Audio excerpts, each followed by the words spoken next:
to those on live stream, and welcome to councillors and staff. First meeting for 2025, so hopefully you've all had a refreshing break and looking forward to a big year of mahi around some really important pieces for our city. So we have on Zoom Mayor Clark, so welcome Mayor Clark. We do have some apologies. Councillor Kett and Pania are apologies, and Evelyn is late to this meeting. She's had a prior engagement that's just going a bit longer, so she is lateness. So could I have someone move Barry and seconded Leslie those apologies? All those in favour? Aye. Aye. Against? Carried. Declarations of interest. Is there any interest that people need to know? Okay, so we are here today to talk about well, three matters really. The biggest one being local water done well, and then we've got a couple of other items around letters of to the various ministers around waste minimisation and also water services levies. So local water done well we'll go to first, and we have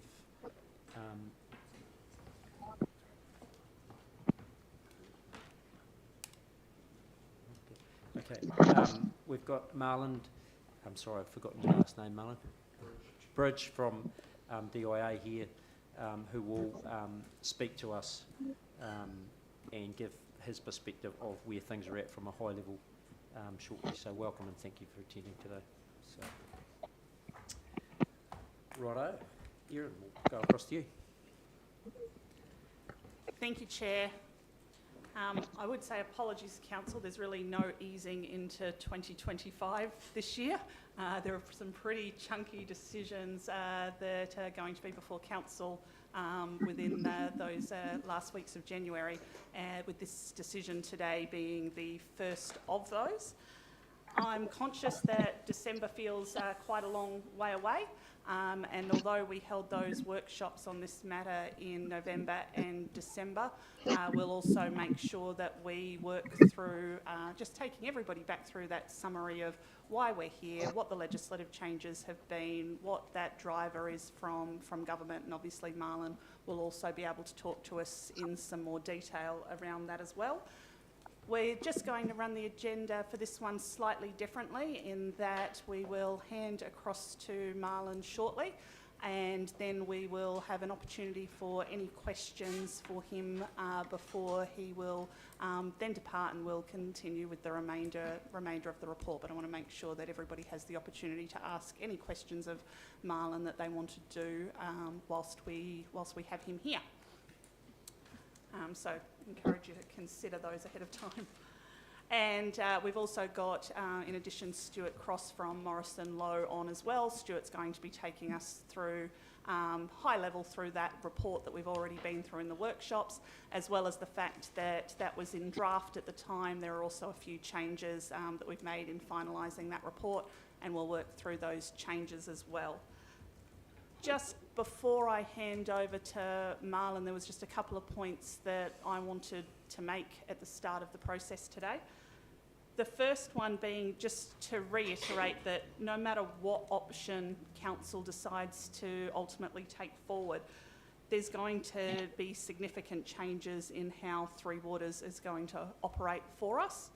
In particular, we've had clear direction from central government through the now former local government minister that Three Waters is to be run in a commercial manner moving forward, that it is to be run much more akin to a private sector utilities operator, and that obviously the Commerce Commission will be in place to ensure that that's happening, that those services are being delivered in that way, and that will apply regardless of whether or not those services are delivered by a council, by a council-owned CCO, or via a regional entity. That will apply regardless.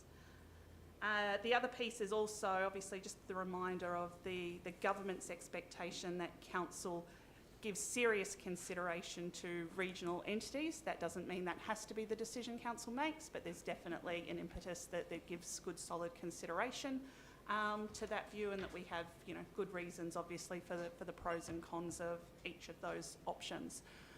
So at this point, I will step away and I will hand over to Marlon. He'll give you an update and then we'll open for questions. Well, Andrew will step away. And Marlon, you do have to talk quite closely into the microphones on these ones. All right. Okay. Yeah, Can you hear me? welcome. So could you just give us a little bit of your background and then go into the sort of overview of where we've come from, where we're at, and where we're heading to from your perspective, please? Thank you, Chair. My name's Marlon Bridge. I'm the Chief Technical Advisor on Local Water Done Well for the Department of Internal Affairs. So I've got a history in water dating back about 20 years. I joined Manukau Water Limited as a CCO for Manukau City Council back in 2006 and helped them set up that CCO back then. We ran it for 4 years, and at that time I was the Chief Financial Officer, and our job was to make it as efficient as possible. And we actually were the most profitable going into the merger in 2010 of the Auckland Super City arrangement, where we saw 6 councils merge, 7 if you include ARC. And from that I led that, was one of 3 people that led that integration as well. So in the water care set up in 2010, we had something like 1,500 staff, nearly 2,000 actually, and then we started the new version of water care with 650 staff, and over time that's currently sitting at around 1,400 now, but I was one of the key people and worked there for over a decade, helping them set that company up and sort out all the challenges of joining 6 councils over time.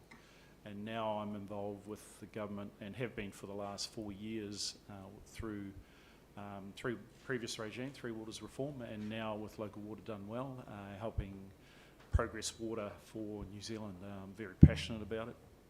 I think it's the right thing to do, to have everyone in New Zealand on the same level of service. And I'm out there to try and help every council try and find a solution that's best for their communities. So that's my objective, nothing more. I speak from the heart when I talk about water, and I want to make sure that whatever you get as a region, whatever you get as a council, and whatever you get for your ratepayers is the best you can do, and I'm prepared to help you achieve that outcome. So just to give you a little bit of a flavour more holistically around New Zealand, because I am involved with the majority of councils around the country, I'll give you some insights into what I'm seeing play out at the moment. I think I'll start with the Waikato region. There are 10 councils in that region, of which 7 have decided to work together to form a full asset owning CCO, similar or akin to Watercare. And their main rationale, even though there are significant winners and losers in that equation, is about the region of interest. They have taken a really strong view on forming a strong region where they don't care where people live, work or play. And their ideology is about just getting more people to their region and working together, and they're very conscious of the fact that no house gets built without water or wastewater services. So that's their focus. Similar to Bay of Plenty, they're currently looking at joint arrangements. Tauranga, particularly because of its high debt profile, is looking to work with other councils that may have some debt capacity and think about sharing investment over decades, where Tauranga may be the first council that needs that investment, but then over the remaining decades the other councils will get their fair share. So that's how that sort of arrangement will work. Northland needs to work together. Councils like Kaipara and Far North are on the back foot in terms of their investment profile to meet the needs of their communities. They have very diverse and spread communities, so they require a significant amount of investment to get it right. So they are working together with whangarei, and that's pleasing at the moment to see that, and we're certainly helping them in the background. DIA's role is really to facilitate conversations provide financial support, so we're helping them with the numbers and the meanings of those numbers. We're looking at asset management plans and whether they're appropriate for the councils. We're also helping in negotiations and further in conversations and the levers that are required to make each of these conversations happen with some haste. I think Wellington's probably the other big region that we're seeing some traction in. The 10 councils started working together nearly 18 months ago. What we're seeing out the back end of that is the amalgam of 3 entities. Those over the hill, called from the Wairarapa, including Tararua, are now starting to work together. There's 4 councils there. We've got 5 if you include the Wellington Regional Council and the city development. And they're looking at full asset owning as well. And then you've got the likes of Kapiti, Horowhenua, Palmerston North, Manawatu, who are looking to form relations as well. So there is some traction in the North Island, Taranaki. So you're starting to see groupings occur. There are some communities or councils that are in isolation and feel isolated, and I'm not quite sure what the solution is there, but the tools are available, the ability to borrow more money and the legislative support to set up a CCO with some confidence around how it would deliver services, but it's still a strong equation to try and get financial sustainability out of the back end of some of these councils. South Island's a little different. More recently though, on a positive, we have seen the likes of Central Otago and you'll be aware of the Waitaki and Clutha and conversations that are happening. So for me, that's a positive in setting forth a conversation around what success looks like from their perspective, because in isolation, some of those councils were in trouble. But as a group, there is no concerns around financial sustainability and what the future pathway looks like in terms of investment. So I'm pleased to see that. Invercargill, I can talk about Invercargill specifically. I think you've done a good job. I'm pretty good at this stuff. In fact, I'm very good at this stuff. And I think you've done a very good job over a long period of time. It's not just more recently, it's a continuation of what I think is a really good story. There are a lot of things I can nitpick on, and I'm more than happy to provide some of that support, but some of that commentary. But I think, I'm sitting here saying, I can see your dilemma in terms of possibly working with others, but I can also see lost opportunities as others evolve through the development of co-working together. And they're non-tangibles. I think hopefully the conversations you're having include some of that, because the conversations around people and where those people will go, people like change, people like focus, and some people don't. So, but you'll tend to find those that are pretty good at their jobs, and I'm looking at one right here, become in high demand when there's change in requirements for good people to run these operations. So, I'm not here to comment unless you want specific comments around that, because I could talk all day on it. But I will give you some background on where the DIA is at, and I'll focus on the Water Service Delivery Plan. That is the key document that this council, that Michael as CE has to sign off on behalf of this council, with the full backing of the council to provide your strategic intent of what you intend to do with water service delivery over the next 10 years. And it is the strategic intent that's the most important element of this. Obviously, as DIA, we'll be checking the financial sustainability, the environmental compliance aspects of it, but ultimately the strategic intent is probably the most important aspect of it, because it provides the platform for the regulators, specifically ComCom as the economic regulator, to make sure it can deliver on your intent. So whatever you suggest as the outcome, it will then make sure it's delivered through that plan. So that's why it's really important that you're comfortable with what it says, you're fully across what's inside the document, and that you're supportive of the way it moves forward. What other comments can I make about that?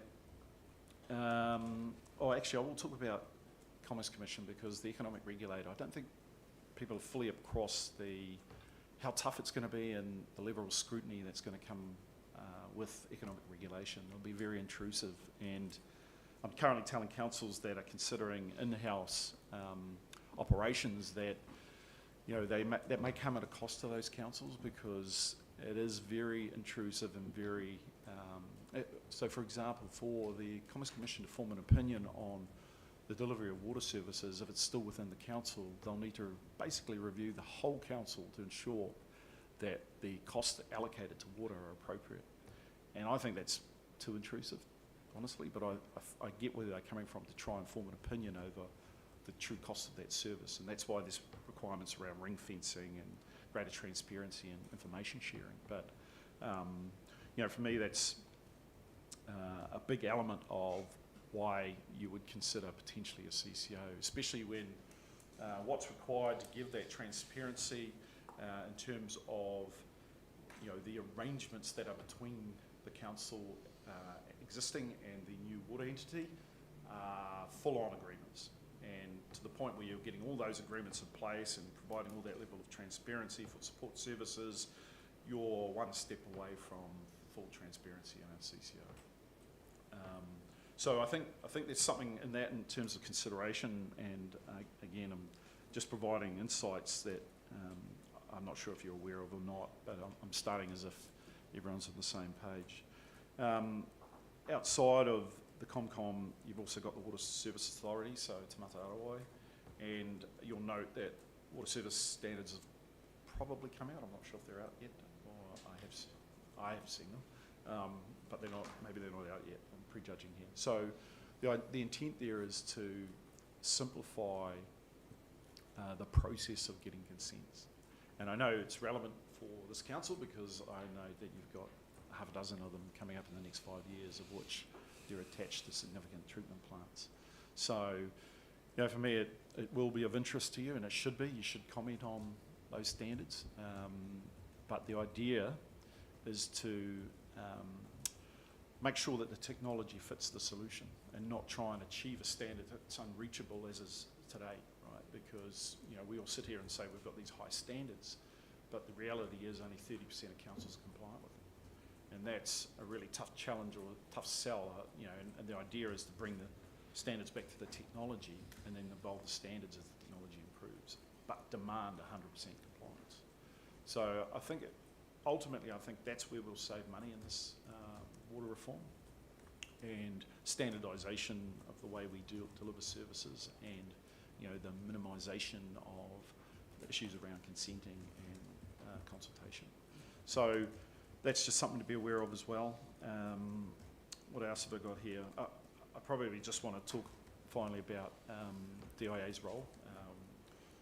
I'm not here specifically for your council, even though I'm sitting here today. I don't want anyone to feel like that there's something wrong. There's nothing wrong. It's just part of, I feel as someone that's helping with the water industry and the delivery of services to consumers, that it's our job to get out and be asking the right questions and providing the right levels of support to ensure you get the right solutions for your communities. So, you know, what I'm asking for is, you know, work with us and work with us often to help you achieve your outcomes. And to be fair, Michael and Erin have done that. I've seen them 3 times over the last 3 or 4 months and had conversations about these sorts of matters. In fact, local water done well as well. So this is just a scheduled meeting. I have 4 other council meetings over the next 3 days in the Southland Otago region, so I'm just trying to put anyone at ease as to why the TIA is here. I would hope that you would demand us to be here, is the expectation I would have.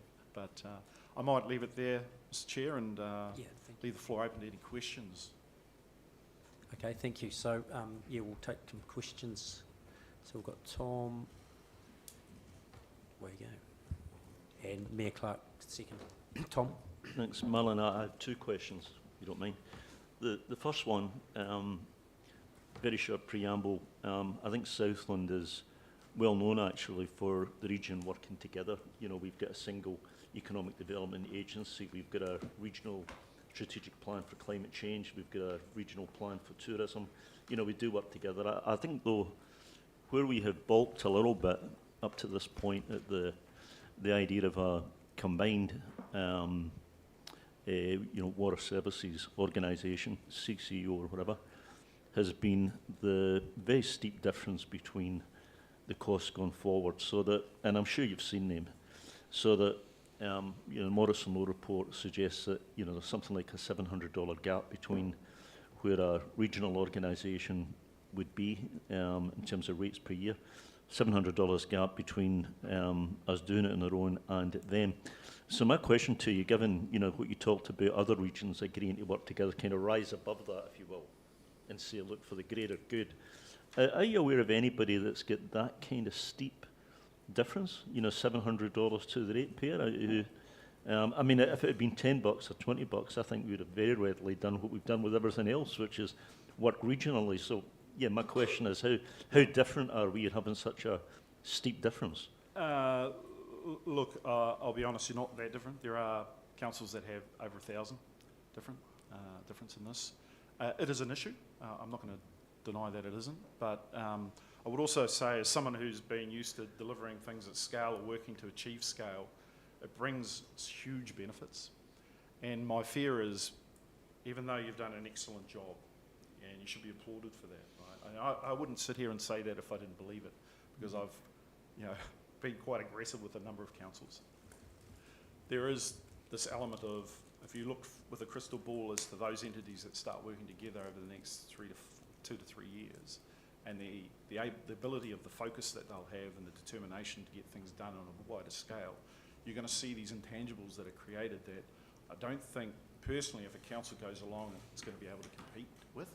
And for me, that's the challenge as a council that you need to consider in your conversations. I'm not saying it's the right thing to do or the wrong thing to do. I'm just saying what I've seen in some elements is working together does produce some elements of benefit to all those that do that, regardless of where they're at in the equation of. I could talk about the Auckland situation where Franklin District Council had an AMP of $80 million, but needed $300 million of investment. And when 2010, Auckland Watercare threw $140 million or $150 million in the first year at Franklin District Council and solved their wastewater problems for 30 years. So no one talked about water, yet they had boron, manganese, and I joke about children having orange hair because of the orange water, right? It was a really an unfortunate situation for them as a council that they couldn't afford. But it cost insignificant amounts to the rest because of the savings that were generated by the efficiencies from working together. So, there's the other part of that I would suggest, not only on top of the efficiencies, is it's what I'm saying to those councils that are working together, it's your rules. No one's written a book that says you have to do everything the same way. In fact, I could name you 3 councils that are actually saying we're ring-fencing our operation. We just want the benefits of working together, and we're ring-fencing for the five years. And I'm like, okay, I'm not stopping you. I'm just saying the opportunity to work together is really important, and trying to unpick some of those benefits of standardisation and what scale can bring to the equation. So, those are probably the only 2 things that I'd say. There is definitely elements of specialisation that will create efficiency, and in the Watercare equation, their revenues were $600 million in 2010, and we stripped out $100 million worth of cost within 2 years. So prices were held at inflation for 10 years. A big deal of it is management and the ability of leaders to do the right thing, because I would also say in the last 2 or 3 years, Watercare's lost its way a little bit. You'll see stuff in the media. I'm not trying to pretend it's the perfect model. But I think with the right leadership, you get really good outcomes. Okay, I did say a second question, didn't I? Yeah, go, yeah. I was really interested in your comments about the benefit of the CCO as opposed to an internal model, and that the working with regulator and so forth, which of course, we own a CCO, lines business, which, works with regulator and with Comcom and completely invisible to us. So understand the advantage of that. And I don't know whether we have totally factored that in. So I think when we talk later, work through the slides that I guess you're going to work through later, I'll be interested in whether we, as we look at the 2 lines that we have in a chart, which is higher for a CCO and more expensive for a CCO, because clearly you can see it's more expensive. Everybody gets uniforms and vehicles, and where that tends to go. But the point you're making, I think, is that a CCO, because of the nature of that it is a separate business, and it's easier to audit than if you're trying to audit part of a council. That there's benefits in the CCO that might not be obvious when we talk at first. So I mean, I think we need to just satisfy ourselves that we have actually built that into the cost models, and maybe we have therein, but I mean, that's a question I think we need to explore. Yeah, look, I don't want to, downplay any work that's been done before, but, I thought in terms of creating a CCO, you can make it as cheap or as expensive as you want. I've got councils in the north who are creating CCOs and putting, a councillor on the board as, and putting the GM infrastructure as the CEO or the GM of the CCO, right? So for all intents and purposes, it hasn't really changed. They're using our documentation on constitutions. We're providing a little bit of legal support to get the shareholders agreements in place, the relationship agreements between. They're not changing the structure of the IT or anything that underpins that. The council's still billing that on behalf of the water service entity, but they want to provide that level of transparency that enables this to get focus, not only for the staff and their own identity as to what it means for them, but also in terms of how they then can think about what this organisation set out to achieve through the delivery of that water service delivery plan. So I think there is some element of, CCOs can be expensive, but I'd also argue, having set up 6 of them, you can do them very cheaply. And, given things work now, the way I'd see it in this region would be quite simple, because you've got something that works and works reasonably well. You're not trying to reinvent the wheel. You're not as frustrated as some other councils in delivery of these services. So, without having full depth understanding of what this council is trying to do as an outcome here, my inkling and knowledge of this would be that it'd be reasonably easy to set up, and that transparency piece is critical, and what the Comcom seeks to try and recover costs from as it does its work, and determining the appropriateness of the charges that the water entity gives or provides. Thank you. Mayor Clark. Can you hear me? Yes, we can. Okay, so I've got a series of questions really, and certainly want to explore to start with the difference between having an in-house division, which is not what we've got at the moment, as opposed to a CCO. So one of the issues for me with the CCO is you do have directors who are accountable for the outcomes of the CCO and are not accountable directly back to ratepayers. So that's one issue for me. And the other issue for me is I've come from the government sector in the past, where government departments have isolated out certain services and put separate structures on it. So for argument's sake, we have an infrastructure set up underneath Erin. There's nothing to stop us employing a totally separate manager, could be Erin or it could be somebody else, to run just 3 waters and have dedicated rates that are earmarked just for 3 waters, which can then be audited each year when we put our water services plans to DIA. So just like your reflection on that before I get on to comparing with Auckland. Yeah, no, that's a very good question. So, and it's at the heart of a lot of councillors' conversations around whether they should be considering in-house or CCO. I think the first thing I'd say is there's no such thing as status quo anymore. The legislation is quite clear on how these things would operate. So that's my first point, and it's quite different. It talks about ring fencing and everything else that's required to set these things up for success. So, there's a real challenge in doing that, and that's why I talk about the number of agreements that are required to make that happen, whether those services are provided by council or by the CCO directly. And I think that's the good point around the establishment of these CCOs is the transparency of what those services, or the actual cost of those services. I can give you the example of what I did in 2006 when we took on the council's services and the establishment of the CCO for 4 years.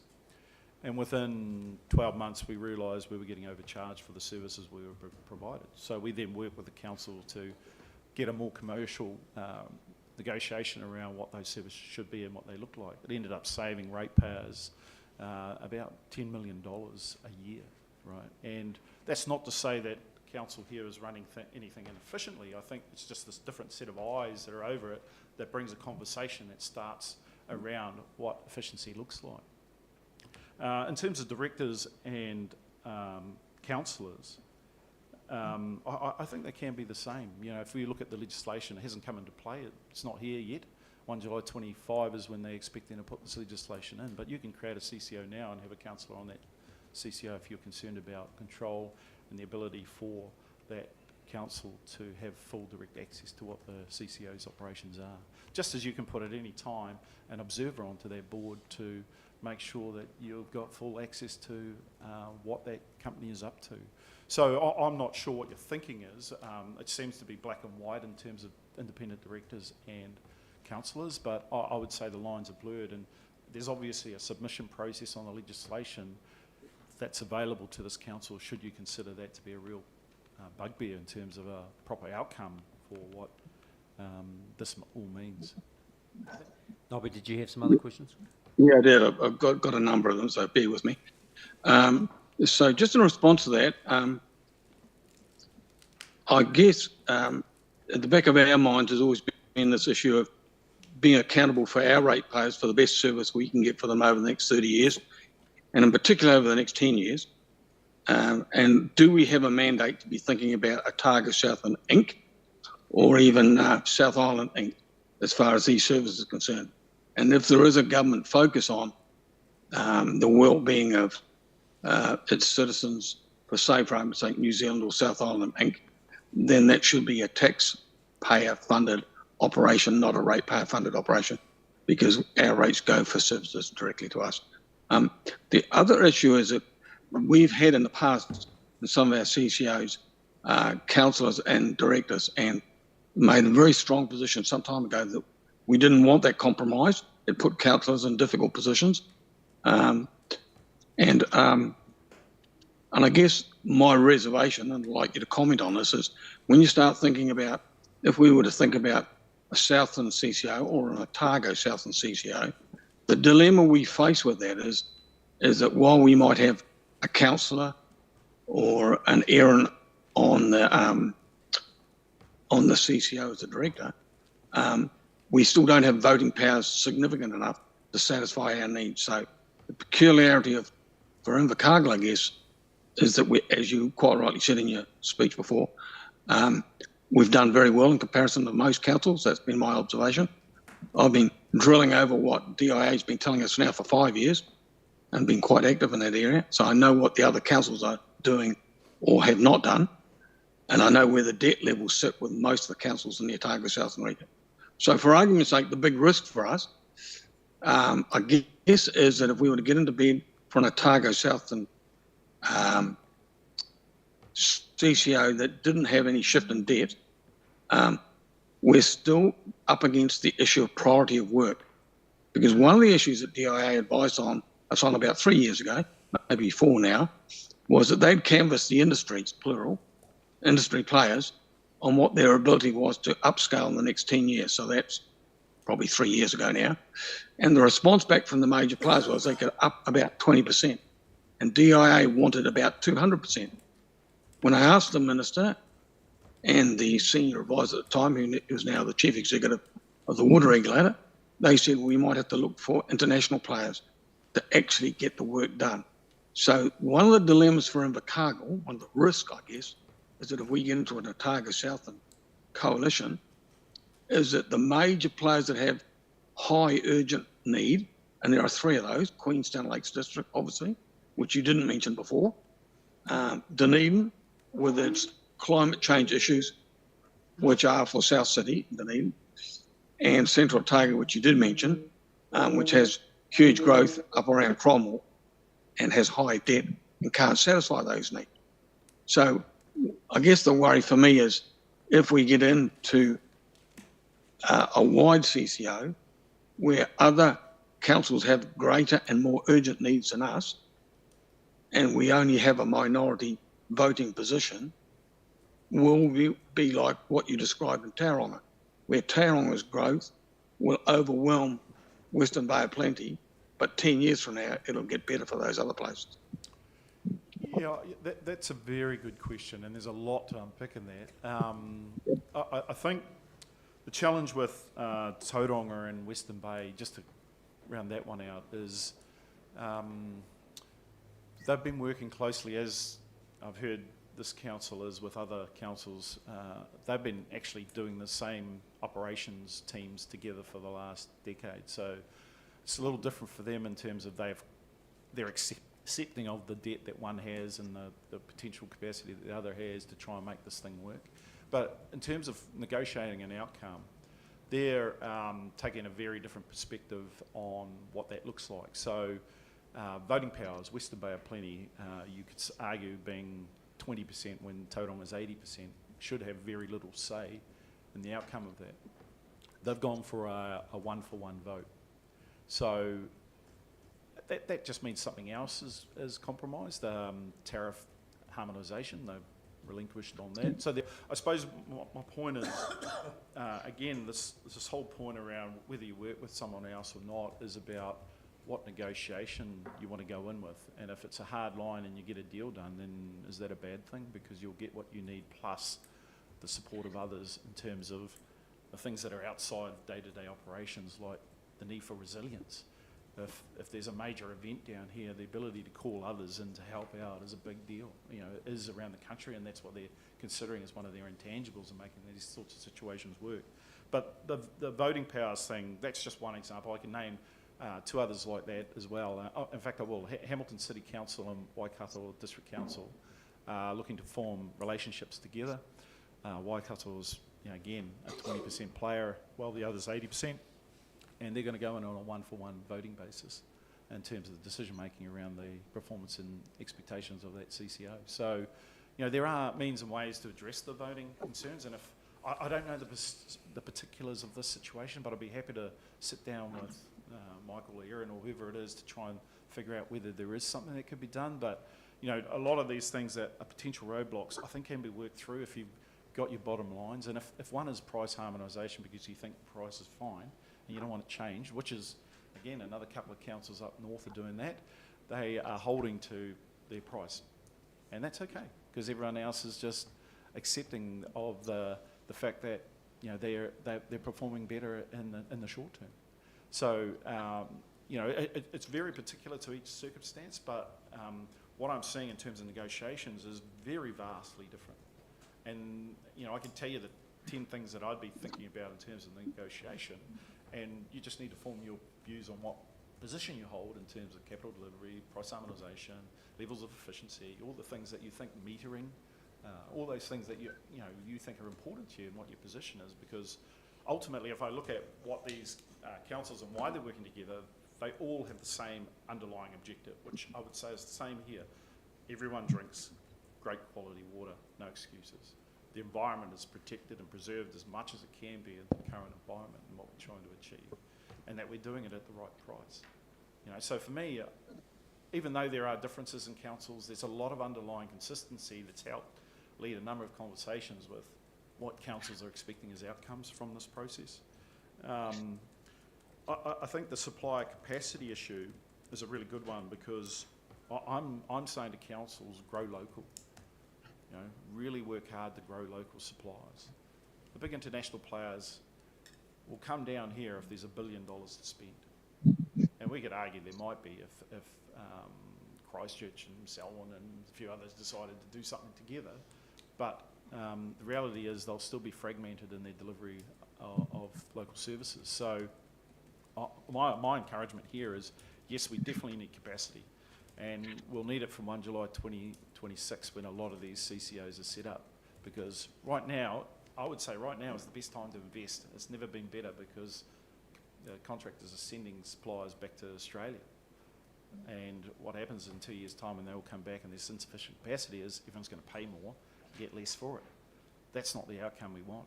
So on the back of that, though, I'll be expecting that there's a lot of standardisation. You're not spending a lot of money on design.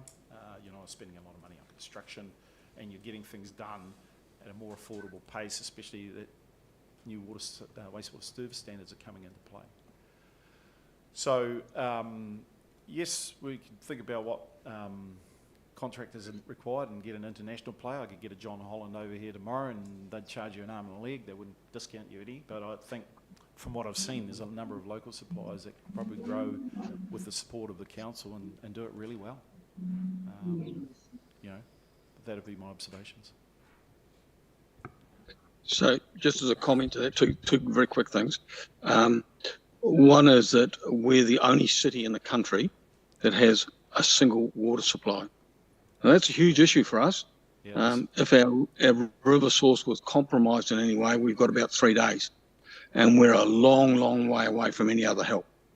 And so, but how will that stack up? And I don't expect you to be able to answer this, but how does that stack up when we've got the growth in Selwyn, we've got the growth in Waimakariri and Queenstown and Central Otago, and it's all prioritised work out ahead of us?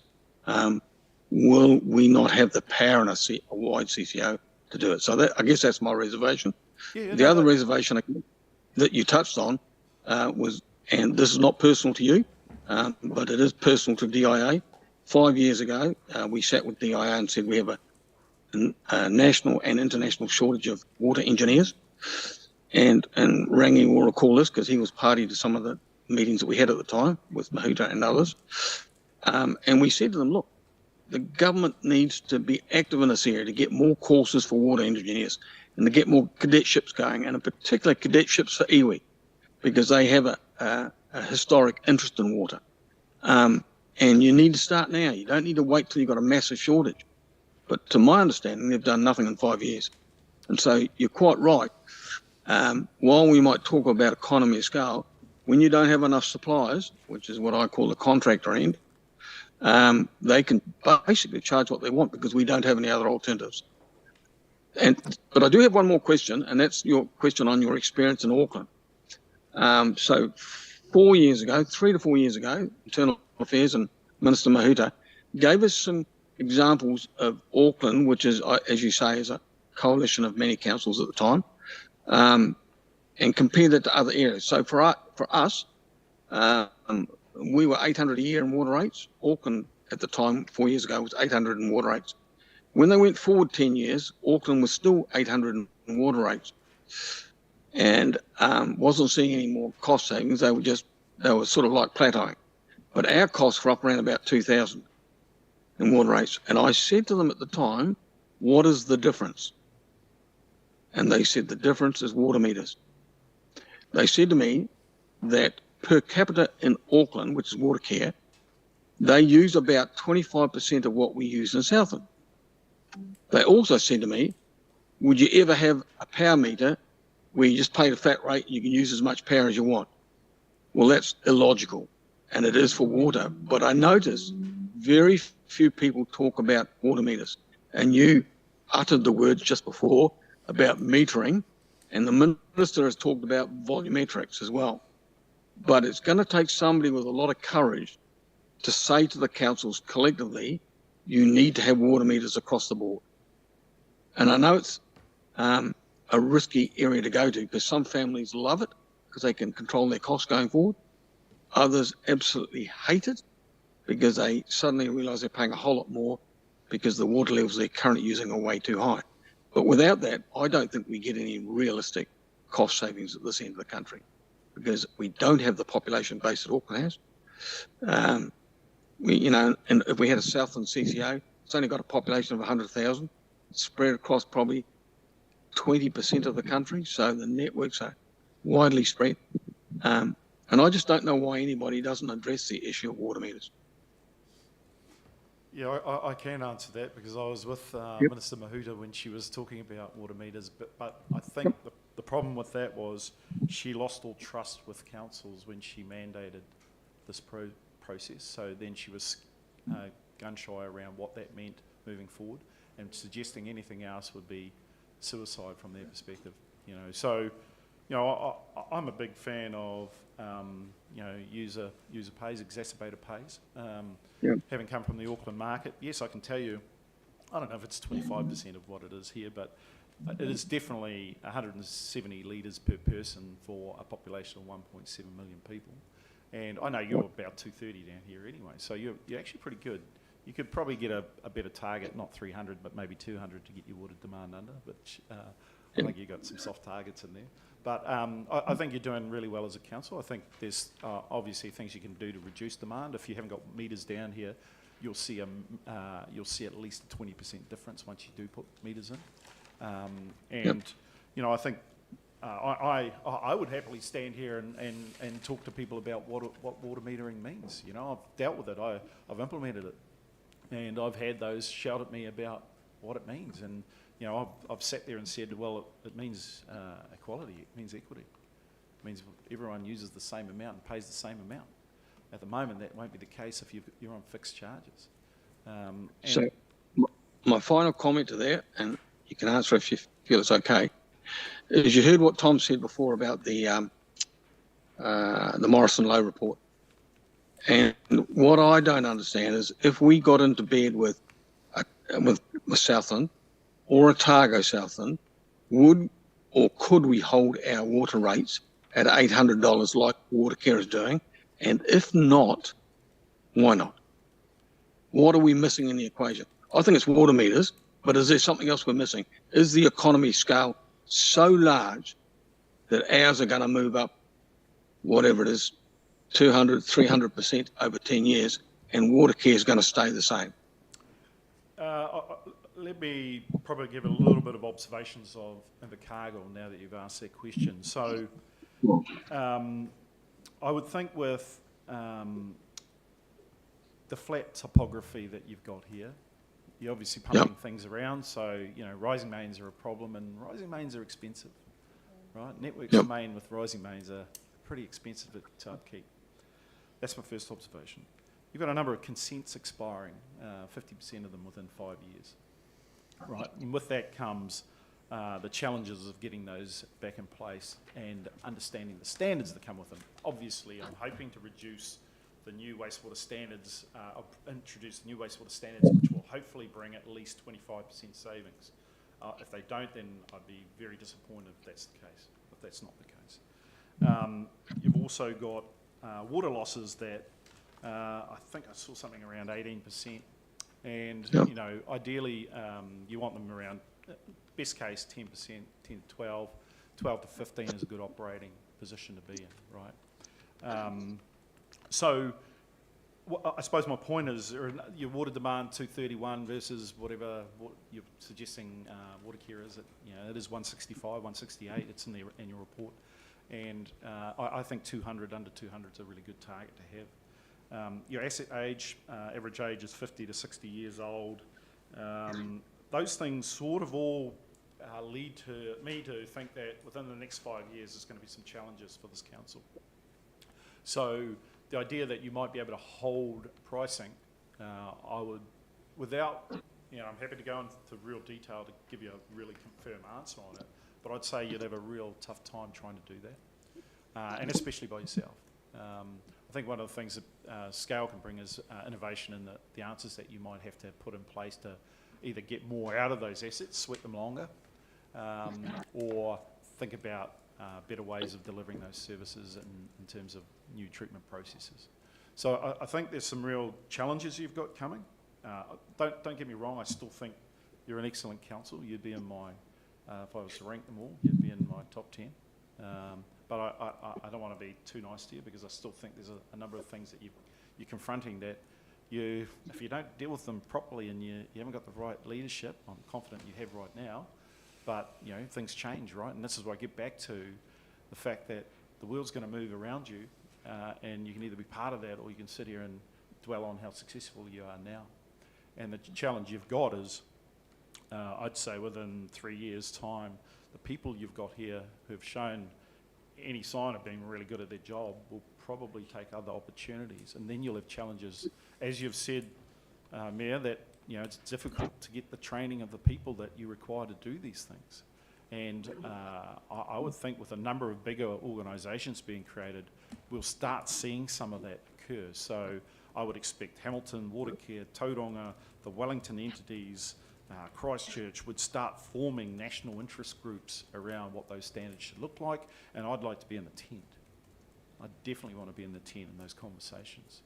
So I'm not trying to downplay anything here and what's happening with your council right now, and I certainly don't want to influence an outcome. I just want to provide you the best facts that I have as someone who understands this thing really well to help and support and guide you through the decision-making process, because I don't want you to not have the full facts when you make a decision.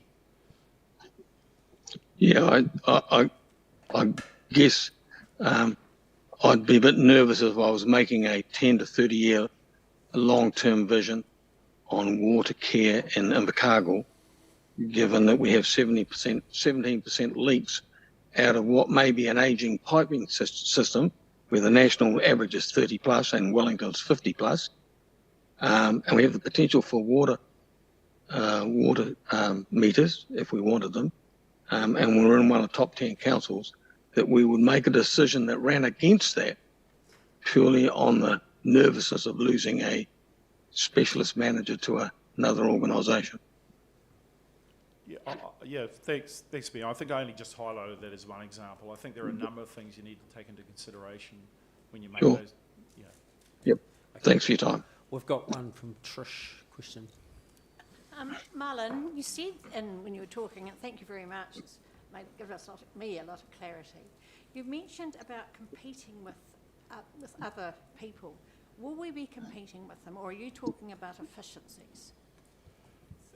No, I'm saying by its inherent nature, the water, the electricity sector doesn't work together. It still competitively takes the people, brings the best innovation, tries to get upmanship on everyone else. So it's not a nature.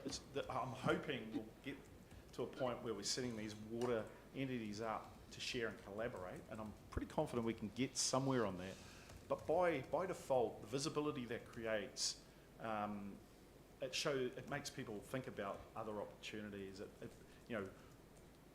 You're going to create a top 10 list of water utilities by default, and people in careers, and I don't mean to keep picking on people, because technology is just as important, and so are processes and procedures, right? But people's just the easiest thing for me to relate to at the moment, where you've got a strong team that may be encouraged to be part of something else. You've got some good processes that may end up being somewhere else and be refined and improved on, and you may have the ability to share this information, but at some point there will be others that will be much better. So you can sit here comfortably and say we're the best in Southland, Otago, but I would sit here and I'd like to come back in about 5 or 6 years and see if we're having that conversation again. Could I have a subsequent question? Are you saying then that, say we did it in-house, we don't have the ability to work with those other water entities? No, I'm saying you can do that. I'm just saying Yes. there are other challenges associated with that, right? There's no such thing as the status quo. The status quo Yes. is every council has it inside its organisation now. The legislation that's being introduced requires ring fencing, greater transparency, separation and all activities related to water. So you can do that in-house. I'm just saying it comes with challenges such as the regulator in terms of the costs you'll incur as a result of them auditing the whole council instead of just looking at your ring-fenced water operations. So it's just a trade-off you have to consider in your conversations around, is a CCO more expensive? Well, I can say there's probably a few dollars associated with ComCom looking at the whole council to form an opinion on water and the cost of water to consumers. Thank you very much. Yeah, thank you. I've got a couple of questions. Just interested in your thoughts around, what role, if there is a role for government, central government, in if it's DIA or another part of government around addressing some of the concerns you've raised around capability of contractors and building a pipeline nationally as well as locally. You've talked about local, but I think there's a national piece there, training and development, and if that's specialist, working with the Canterbury universities and Otago universities and the like. Procurement, I think, is a big opportunity that's not being talked about, that could be aggregated up on a national scale but benefited locally. And then you've also pointed out through water care lost its way, and I took from that that was a governance lost way, senior management lost way, or both. So I'm interested to sort of understand what role central government can work with local councils to develop up those 4 pieces, being governance, leadership, capability contractors, training and development. What is education? We've got SIT sitting here. that could easily develop up some really capable people if it had the support from central government, and then procurement. Yeah, I mean, that is the crux of this whole thing, right? The ability to share ideas across will bring the efficiencies required. And, you know, I can sit here and say it really doesn't matter what model you have, even though I'm here sitting as the government saying, you know, we encourage CCAs because we're putting a legislative framework in to support that as an outcome. But ultimately, if you're sharing as much as you can around the transparency of what the operations look like and your willingness to open up and take in ideas and not be so precious about how you're doing things and what it means in a particular way for your area. I'm fully supportive of local, don't get me wrong, I think that is the right way, but I think there is some element of national consistency in things such as procurement. You know, I think we can save billions if we get procurement right. I think we can save billions if we get ICT right. I think we can save billions if we get the capital delivery pipelines correct. Use standardisation and eliminate a lot of the unnecessary costs that go into building infrastructure. So I think there's this element that needs to occur. The government has shown some interest, but I think ultimately it's going to be water utility led.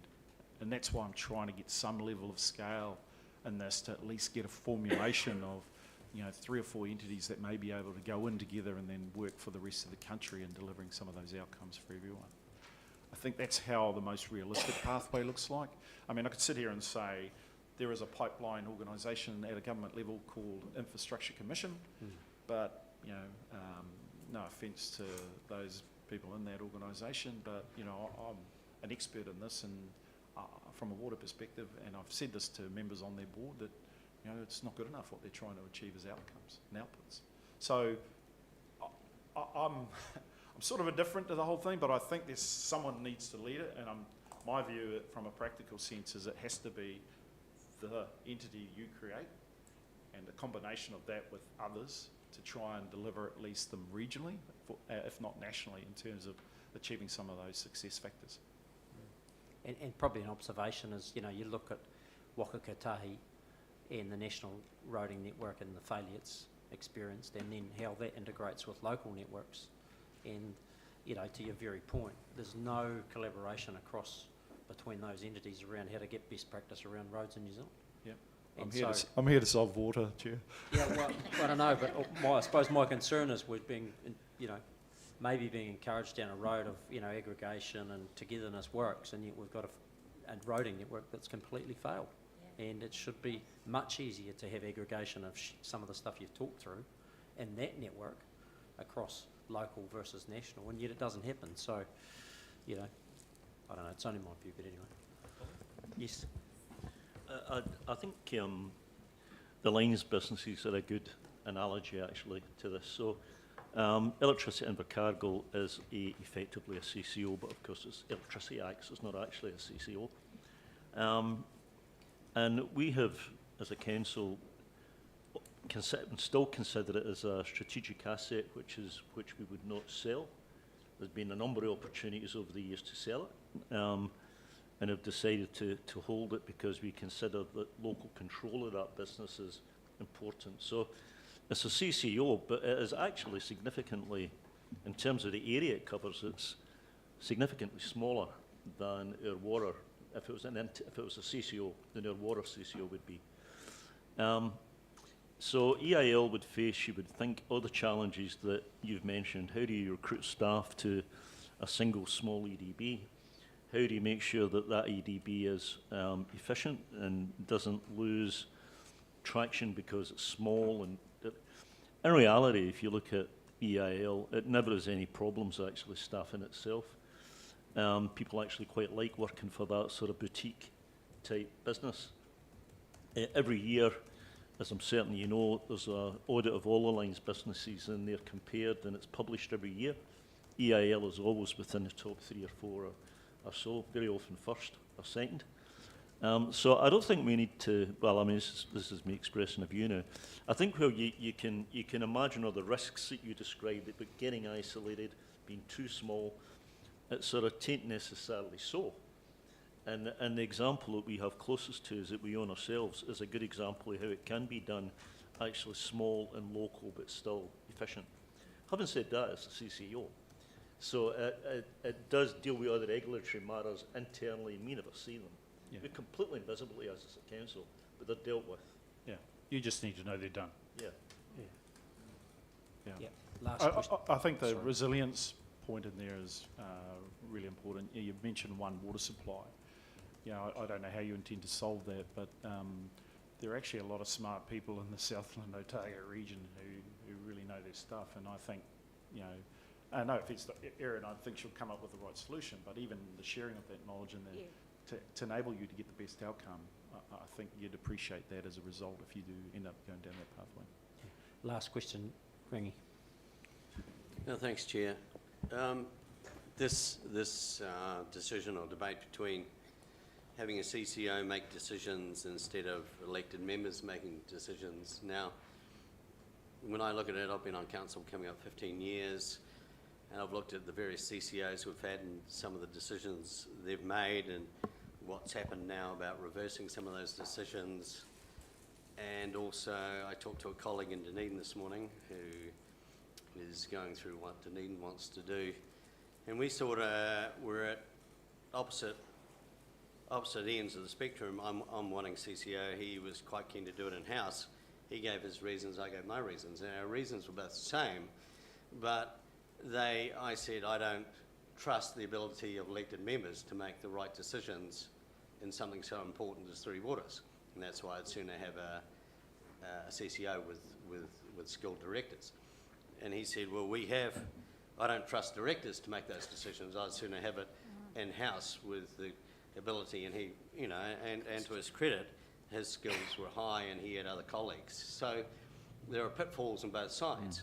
So for us moving forward, how do we, and it boils down to people. At the end of the day, people making decision. Yeah. And if we go for a CCO, we're relying on the directors to be onto it. Mind you, our CCO would be overseen by a holding company. Okay, so it's kind of, that's the way it would work, wouldn't it? It would come under our holding company? No, that's not. No, it doesn't. No, Depends it's what going to you want it stand to be. alone. That would be up to us. That's up to you. Okay, so it wouldn't necessarily come under the holding Not company? unless you think that's the best outcome in Yeah. terms of Okay, delivery of right. a vehicle. Okay, well then, obviously we've got that either doing it in-house with our governance, but the reason I raise this is that we've just recently made a decision on our Bluff wastewater.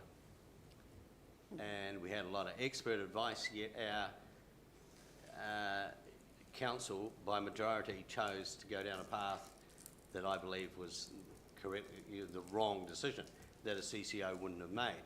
Now, and that's what's pointed me in the direction of supporting CCOs, because you get that out of there, and there's no impulsiveness, there's no sort of misled passion.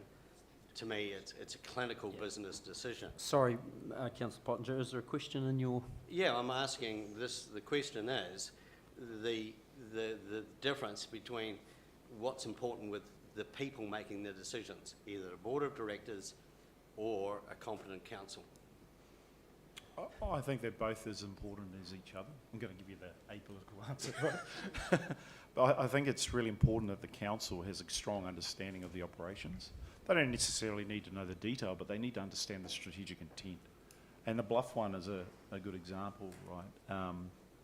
We could argue about the solution, but I'd say strategically you'd sit here and say that's the right thing for this council to do, is to make a better Bluff, you know, and deliver a better outcome for that community, because it's a stronghold of what this community represents, or what this region represents. So at that level, I'd say someone has to make those decisions, and I think that's a council decision. Your question around directors and their ability to make those decisions, I'd say that goes to the competence of the directors that you appoint. So if you put in, I don't want a job, but if I was sitting on the board, right, I'd say I could competently give you the best solution. And I'd come here and I'd communicate what that solution means so that everyone's on the same position. I'm not looking for a job, this is my last gig, so sorry about that. But I would say that it is a leadership issue. You are talking about the strong leaders, and whether it's direct or indirect, I think it's communication and it's the right practices and structures in place to make it work. So I'm not going to try and guide you with an answer, but I'm saying you can make both situations work. My job is to make sure that that is the case, whatever you select. Thank you. Great. Okay, I did say last question, so that is the last question. Look, Marlon, thank you very much for coming down.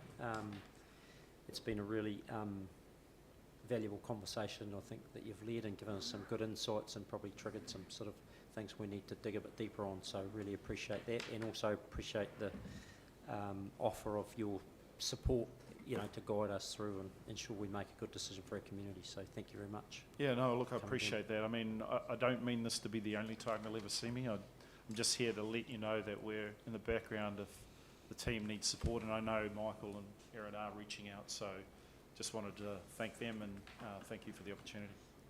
Great, thank you.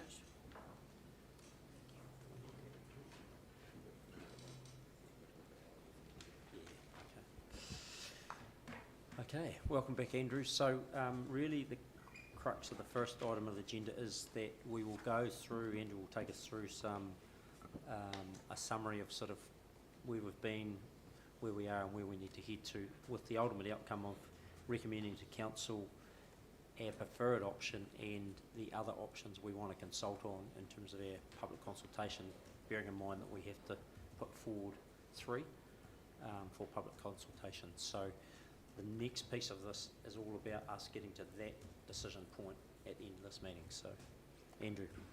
Sure. Okay. All right. So just in terms of, we'll just cover off the approach and progress today, just so that we're all clear on where we are in the decision-making process. And then the next piece is really to just give a very quick overview of the legislation summary. I won't go into detail. Okay, so in terms of, we've had sessions now through back end of last year, just introducing the legislation as it's Bill 1 and Bill 2 as they arrived. Our submission on Bill 2. Did our workshops in November and December where we defined investment objectives, what was important for council and investment objectives, had those options defined against the investment objectives to look at the pros and cons of each, and came up with a starting list of a short list. So that was the last workshop session that we had in December. Our to-do from that was to go away with the Morrison Lowe report, take the feedback that we received and incorporate that into the Morrison Lowe report, which we have done, and that's now been distributed with the decision paper. It's probably worth just touching on what's changed out of that, and I think Erin will run us through that shortly. But in terms of I think it's just been noted in terms of what we want from the session is agreement on our preferred option that we'll take out for consultation, and the other options that we'll have sitting alongside that. So we've had some legal advice, and we'll sort of talk you through what the legal advice is in terms of the number of options that we should take out for consultation. Looking for a recommendation out of this committee that is then taken up into the council meeting on the 28th of January, so next week, where we're looking to have that decision confirmed, and then that plays into the annual plan consultation timeframes. So all of that gets packaged up. Keep the voice level up, mate. It's pretty. Oh, yeah. Too good. Okay, so Bill 3, just a super high level on Bill 3. We went through it at workshop 2, provided all the fact sheets that the DIA provided in terms of what is in that legislation. That legislation was dropped or introduced to the House that first week of December, just after our workshop, so I think it was the day after. Those fact sheets have been updated as well to reflect the specific Bill 3 provisions. But from the reading of it and the assessment, we're taking some independent legal advice, and is that it's very much in line, well signalled with the fact sheets that we have. So we've double checked to be sure that we're super clear on in terms of the recommendations that come out of this forum, just to be sure that we're going to end up with a legally compliant set of recommendations, because the last thing we want to do is go through a consultation exercise and then have to revisit it if the world changes or we've got something wrong. So very much taking a belt and braces approach around that. And yeah, so I won't go into detail on legislation summary. I think we've covered that quite well previously. Got this piece here. I'm happy to speak to You that speak one to in that one? terms of what's changed. So obviously when we worked through the workshop, council received the committee received the Morrison Lowe report. That report was in draft at that time. One of the pieces of information that was missing was that we had included scoring for most elements in the multi-criteria analysis for a Southland regional entity. What we hadn't done at that point in time was do the financials for that entity. That's now being completed and updated into the reports. That's the first time that the committee will have seen those financials. The other piece was that this media release was released from the now former local government minister in early December. And one of the key pieces was it took some pains to note that looking at a regional model did not necessarily require price harmonisation. And what we were very conscious of, Andrew and I had a discussion of it, was that whenever we've looked at the Otago Southland model, we've always looked at it as a harmonised pricing. And that's because we received advice from Stuart from Morrison Lowe, and I think it was very good advice, that ultimately you would always be on a path towards harmonisation. What we did look at though was, would there be a significant impact in the model if we didn't have that price harmonisation straight away? If we looked at delaying that for the first 5 years, so that you went through that period, you know, where you're setting up the entity, the costs associated with that, the entity starts to find some efficiency, and then you start to move towards a path of harmonisation. So we then introduced option 7, which gives no harmonisation for the first 5 years, and then moving towards harmonisation over the remaining 7 years. Stuart will talk you through the pros and cons of that option in some more detail, but I would note that originally we only had 2 shortlisted options. That made a change to add that as a 3rd shortlisted option, but I would note that there are some particular challenges still with that model that Stuart will talk us through. The 3rd thing that's changed was what Andrew was alluding to, was just around the consultation. And that's that originally under Bill 2 we were required to consult on our status quo or in-house option, plus a alternative model being a CCO, a regional entity, etc.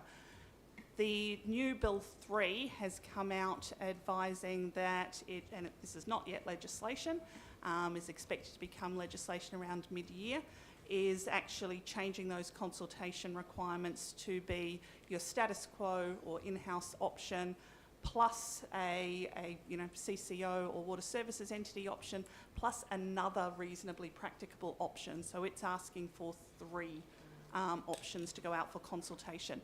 Now we could say at the time that we go out for consultation that that's not yet law and it may change, but the legal advice that we received was that it's probably prudent of us to just go ahead with that three option model as a minimum. So those are the key pieces that have changed since the previous report that was put through. Yeah. Cool. Andrew, I'll hand back to you. In fact, I'll hand to Stu. Oh, we've got Stu online. Here he is. So yeah, Stu's just going to run us through the updated modelling outcomes and the MCA with that additional option. Yeah, thank you, Andrew and Erin, and thank you, Marlon, if you're still in the room. That was pretty insightful for me to be sitting there listening to that one as well. Yeah, so my task today is to go through the comparison of the water delivery models, and I'll be retouching on some of the work that we've done in the past. Before I get too stuck in, Chair, are you able to advise, I know we've got a heavy agenda, how much time you're wanting to spend on this?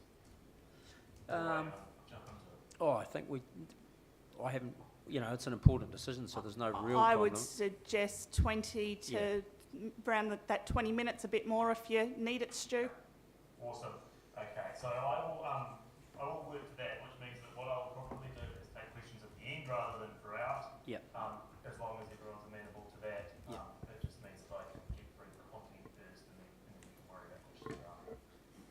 So, really this slide here, comparison of water service delivery models, this is really just a reminder to you all about the process that we've gone through to undertake that comparison of those models. So our comparison isn't just on the financial information, although you'll see that that objective there is highlighted green at the bottom because we went through that process with all of you where we identified the issues and the matters and the attributes that we thought were the most important around delivering free water services for our community in Invercargill.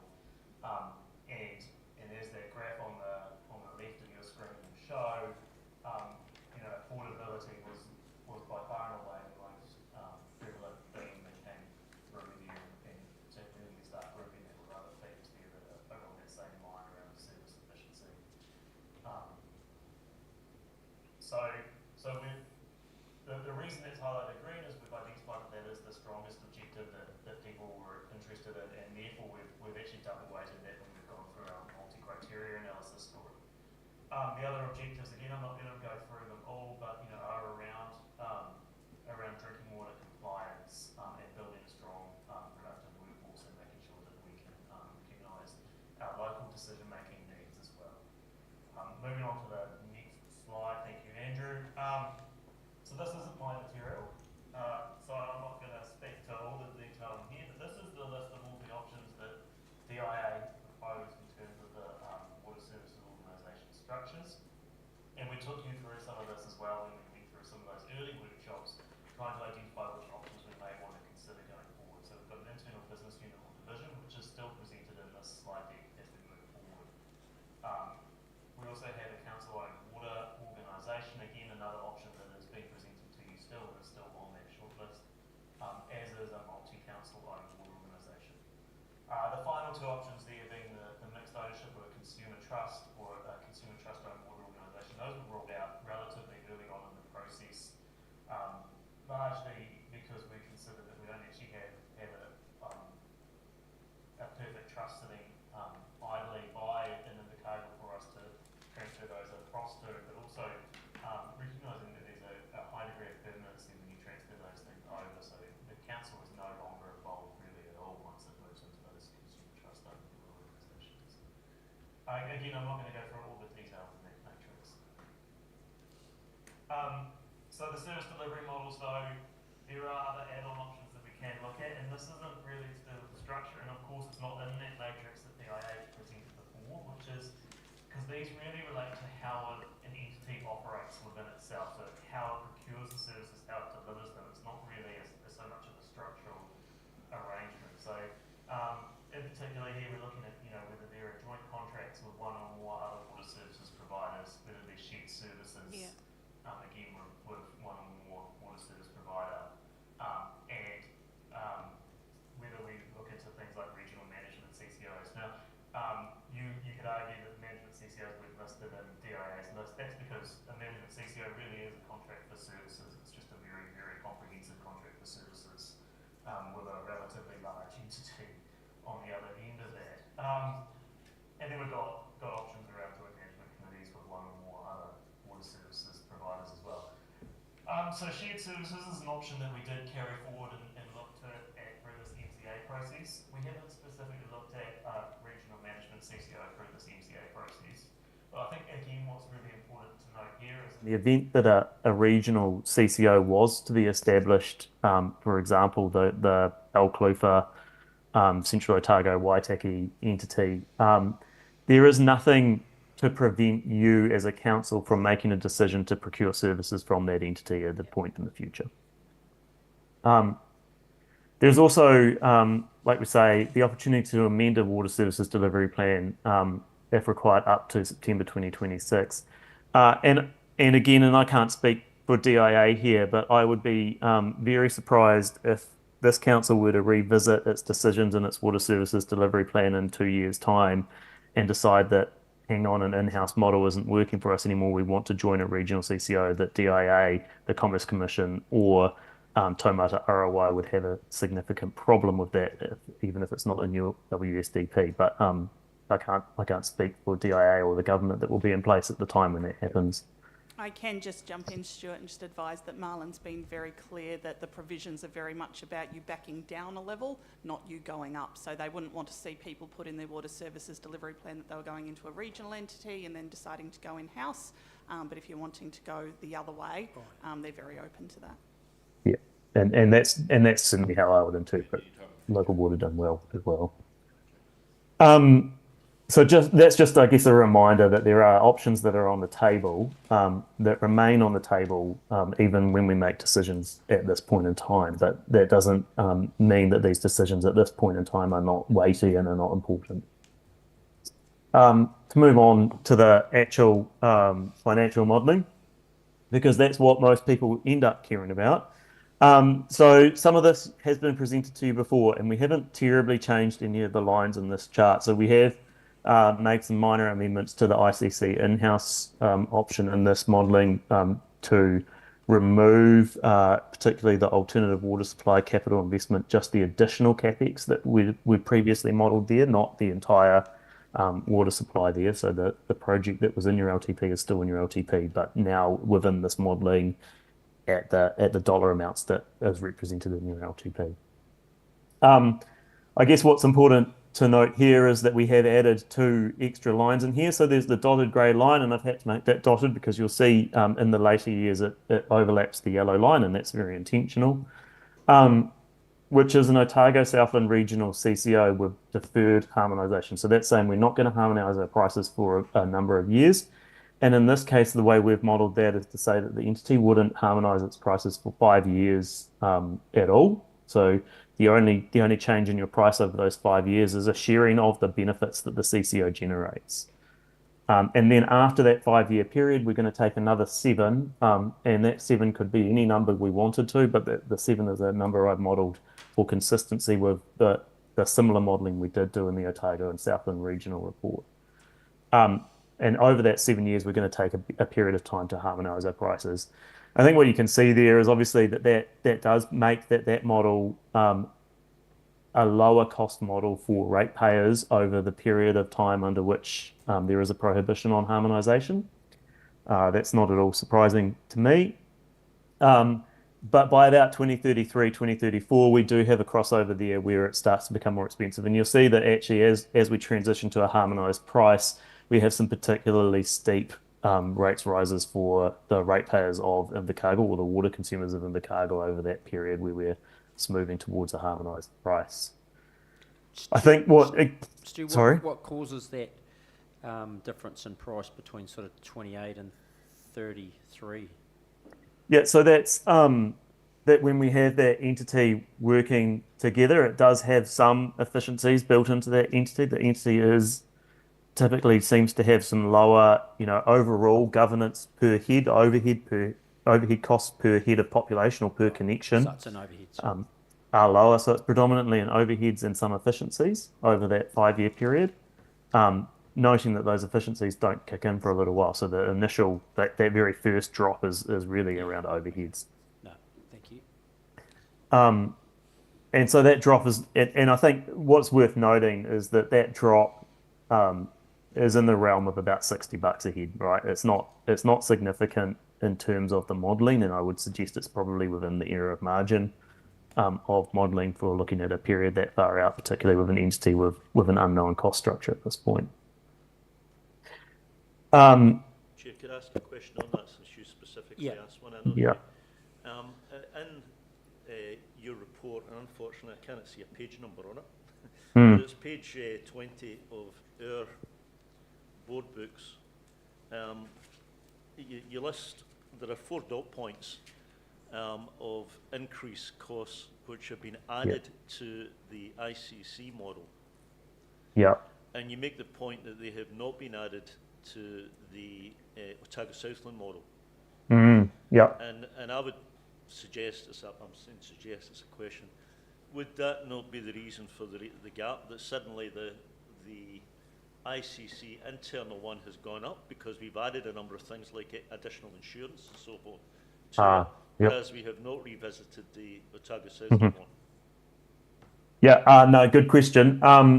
Look, it could be, but I would suggest that it's not likely. The way that we've worked out that price for the first 5 years is to take our modelling of your in-house option, and then we have just subtracted the efficiencies or the reduced cost that the entity has over its first 5 years. So we've said at a combined regional level, it adds up to this, the operating cost and the revenue requirement of the entity. If you added all the councils together, it would be, I haven't got the numbers right in front of me, but say $280 million, right?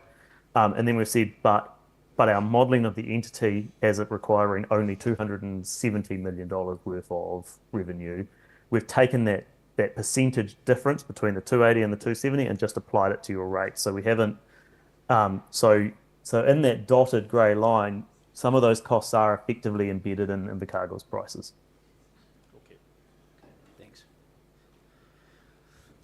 But like I say, I think a key point there is that is certainly over those first 2 or 3 years, that reduction in prices is very much within the margin of error for modelling. As the entity starts building in those efficiencies from its year 3 onwards, so from 2031 onwards, then we start seeing a slightly larger gap, and that persists for a few years before we end up having that price split because of the fact that we've now, after 5 years, we're now starting to harmonise our prices. Obviously, the key thing I think we need to mention here, and Erin noted it when she was talking about price harmonisation and the things that have changed, in Morrison Lowe's view particularly, price harmonisation, while it absolutely is not a requirement of legislation, we see it as an inevitability of these large entities at some point. Now, we're not saying that it will happen in 5 years or 10 years or even 15 necessarily, but we think it will happen at some point. So, and we don't think that there are any really strong legal mechanisms to prevent that from happening over time. Almost any of the legal documents that you would expect that you would address that in are obviously able to be amended by shareholder agreement at the very least. So I think that's the critical thing to take into account there. You'll see the Southland Regional CCO modelling there, that blue line typically ending up with a much higher price. And this is really, it's a population and density question. And I think Mayor Clark noted it when he was talking to Marlon a little bit as well. Invercargill City has a really high population density because you've actually got a really small geographic area with a pretty significant population. And that's gone in your favour for a long time in terms of the way that your prices are set and how you can actually keep costs potentially low. Southland is almost the complete opposite of that, right? So it is a very, very large geographic area and a very small population. So, and Gore doesn't really do much to the density equation one way or another.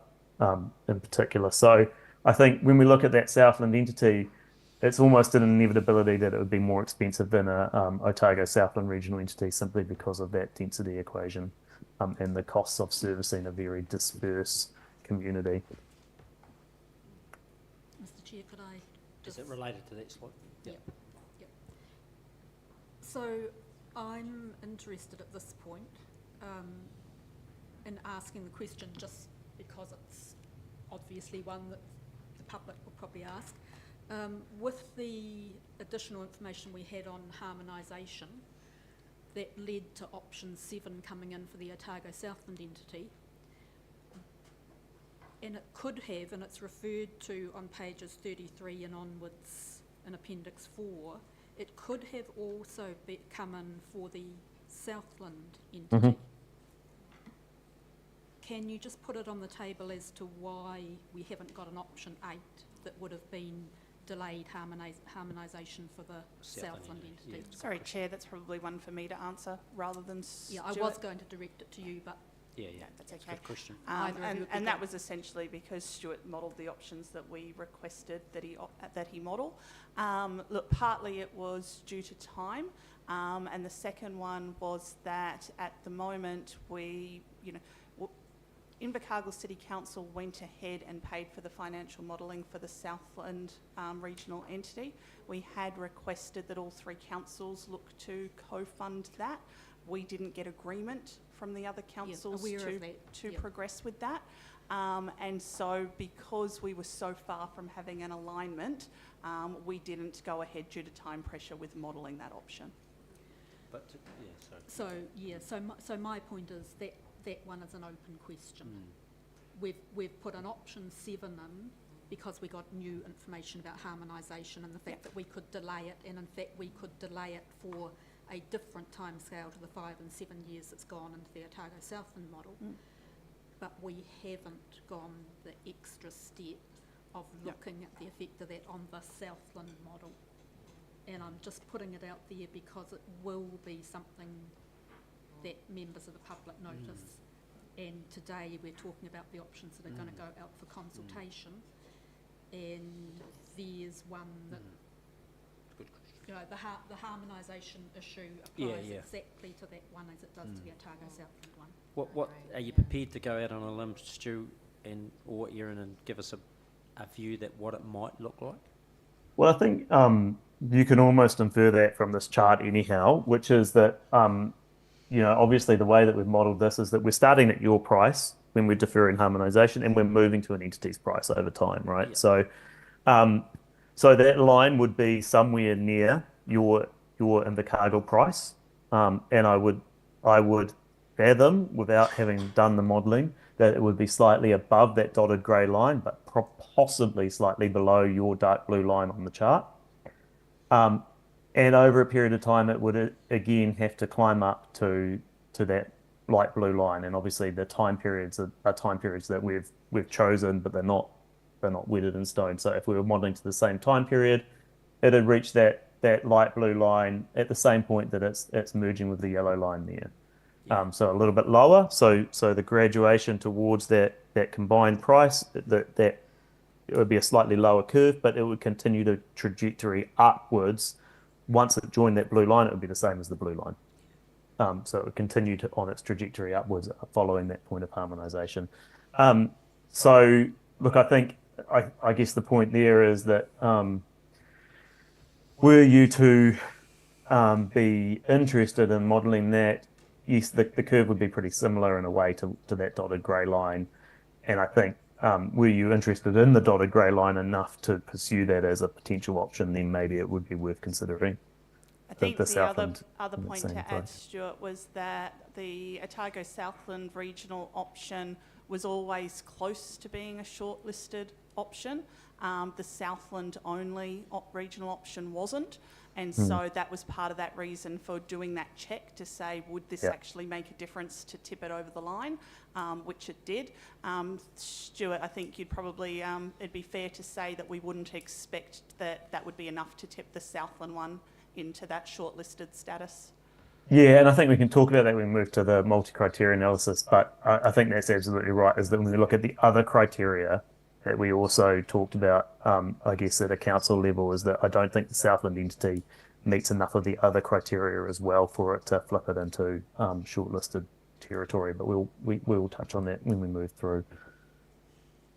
Given I have taken questions at this point, have we got another question on this one? Because I know this is the one everyone wants to talk about before I move on. No, we'll keep moving. How are you going for time? Look, I think we're pushing it, but we'll be all right. I'm here all day. Look, we're not. This is really just a covering off all the different costs that we've included in here. I don't think I need to cover through this in any great detail at this point, but I think it's worth noting that there are some additional costs that have been added in beyond LTP. The most significant of those probably being the operating costs that are the consequential operating costs of your alternative water supply project. And also in that in-house delivery model with structural change, we've just refined a little bit more around the commentary there and added a bit more in terms of costs. So what we've done there is included the addition of a cadet program, effectively based on the information that you were presented by, I've forgotten his name, but the water consultant that came in and reviewed your water services team, Ian Rabbit's the one. And we've also included an allowance for the addition of an independent advisor to a 3 water subcommittee or similar governance body. So that's recognising some of the comments that I've probably raised in the past about where you might want to go in that space. Nothing else I don't think I want to touch on at this point. This is in the report, obviously. Right, so I mean, and on the debt capacity for an in-house model, this has been presented to you in the past. I'm fairly confident it was in an earlier report. And again, I think the real thing I wanted just to point out here is that growing giant blue hump at the bottom there. Now, you're not hitting any debt limits. The grey area is your borrowing headroom in our modelling. So you're not hitting any borrowing headroom limits in anything that we've modelled at the moment. But the weight of that blue area there just shows the scale of investment that Invercargill's facing going forward and how much that's going to start dominating some of the conversations at the council table. So that's just touching on some of those points, I guess, that Marlon has touched on as well previously, which is that, you know, that water is going to become something that is going to consume council over time. And I think that's really the key thing to note here. Is that we do have council, you know, water debt reaching some significant levels of its water revenue. If we move on to the next slide, whoever's controlling, and again, nothing terribly concerning to look at here. This is just showing, as some of you may have seen, LGFA's communication out to councils at the end of December last year, where they indicated what their borrowing covenants might be. And I presented this before, but borrowing covenants we've modelled here are a 10% FFO ratio. I don't need to get into the technicalities of what that means, but it corresponds to broadly 500% debt to revenue. And that 10% FFO ratio is well within the benchmarks of what LGFA advised in December last year, where they came out saying that they would lend between 8 to 12% on an FFO basis. Now, I wouldn't expect that for a wholly owned council CCO or a wholly owned water services entity that you would be on the bottom end of that range. So, you know, I take that as you will. Certainly for what the LGFA communication has possibly suggested is that we may have been a little bit conservative with the Otago Southland modelling, because that would have been a very large entity which may have been able to borrow at a little slightly more highly leveraged area than we had anticipated. So just given that that's quite an important graph around affordability, are there any questions on that particular slide? No.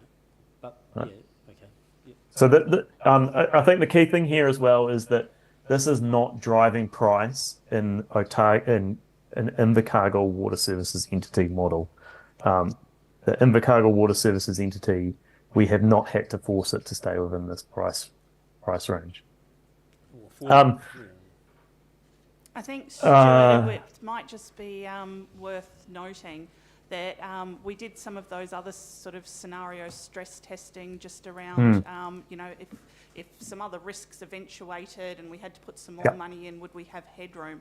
And if we weren't looking to leverage the whole of council's revenue, if we were just looking at 3 waters, we wouldn't be able to do that. And even if we have to address some of those other risks, council will be going very close to breaching its headroom at that point. However, I'd note that would be very close to doing that under a standalone CCO option as well. So that's a future challenge that Invercargill may face in that space, but it's a fairly similar challenge regardless of whether it was a standalone entity or whether or not it was an in-house, a little bit different obviously if it was a regional entity. What sort of risks were you thinking about when you...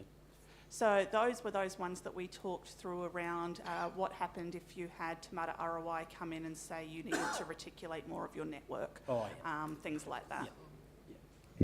So significant cost implications attached to those risks. What we didn't do at the same time, and I note Marlon's comments before that the wastewater standards may reduce costs by 25%, is we certainly haven't modelled that upside risk, if you will, the counter, which is, hey, what if our costs are actually overcooked because these new standards may reduce the opportunity? And I would imagine that Erin would be saying, I just want to use that money for the rest of my capital programs somewhere else.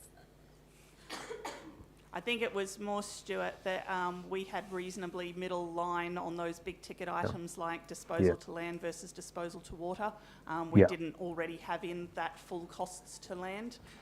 So while there may be some savings, I don't expect us to get the full benefit of those savings. Yeah.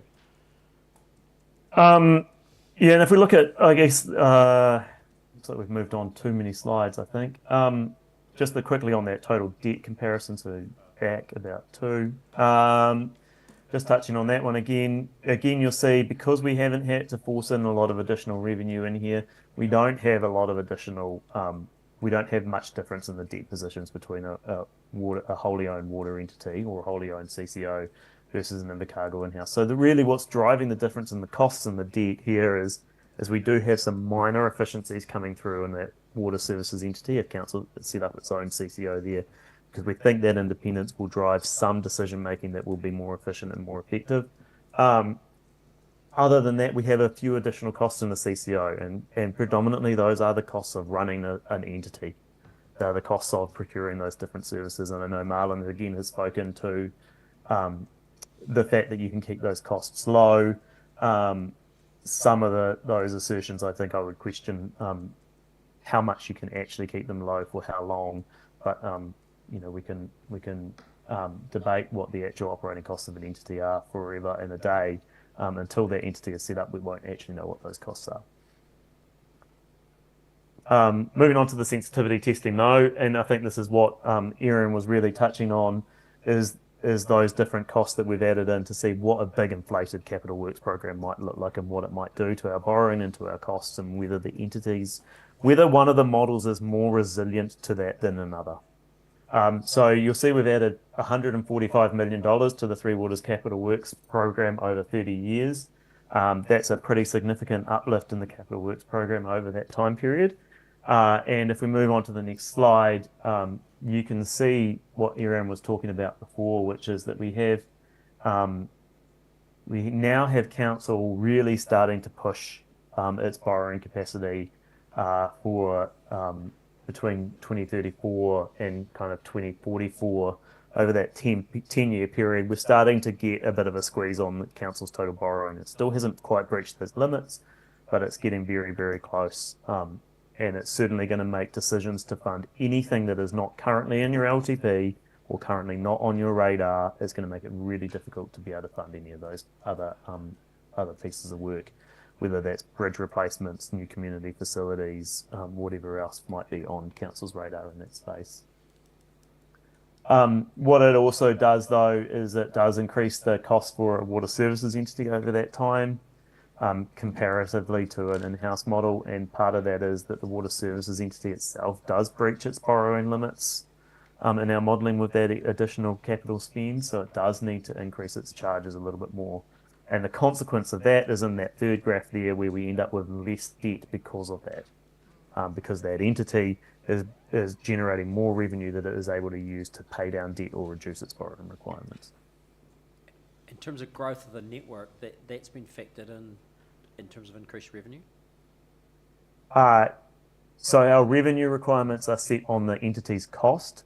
When we look at the charges that we're doing to households, that is factored into the growth in the network. The growth in the number of connections is factored into the charges.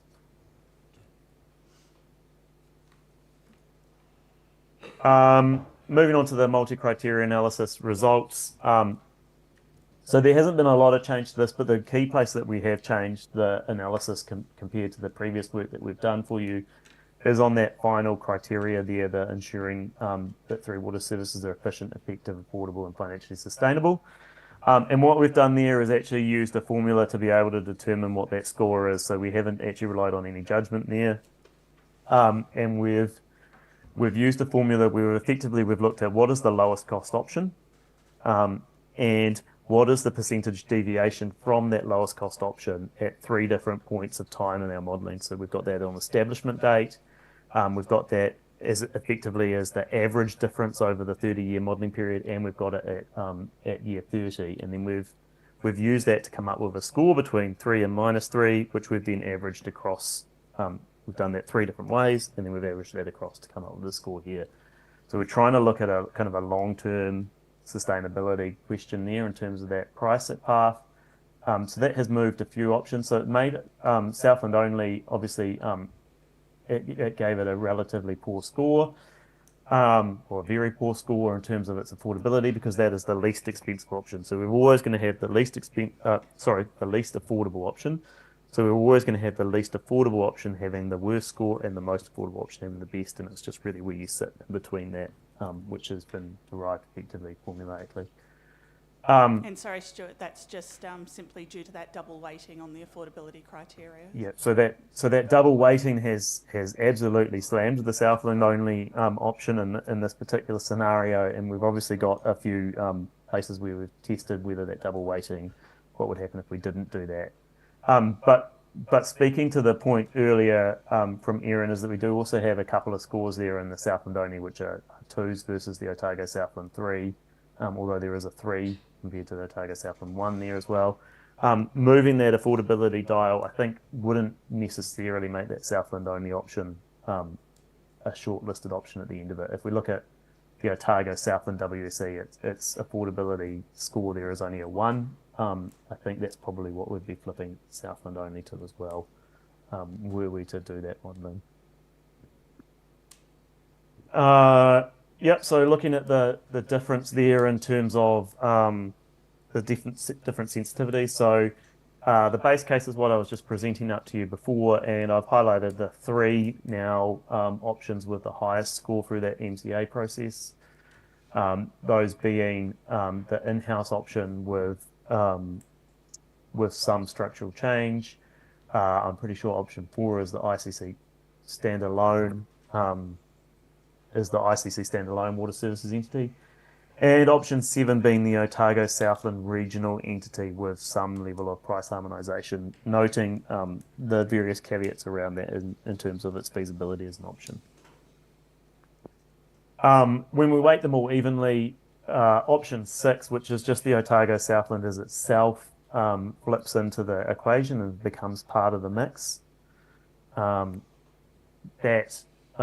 That means that we drop off option 2 there. And then when we double weight both affordability and local decision making based on the preferences that we captured in your workshop earlier, with local decision making being the second highest preferred or most important option earlier on, we end up with a very similar look to what our base case is in terms of those options.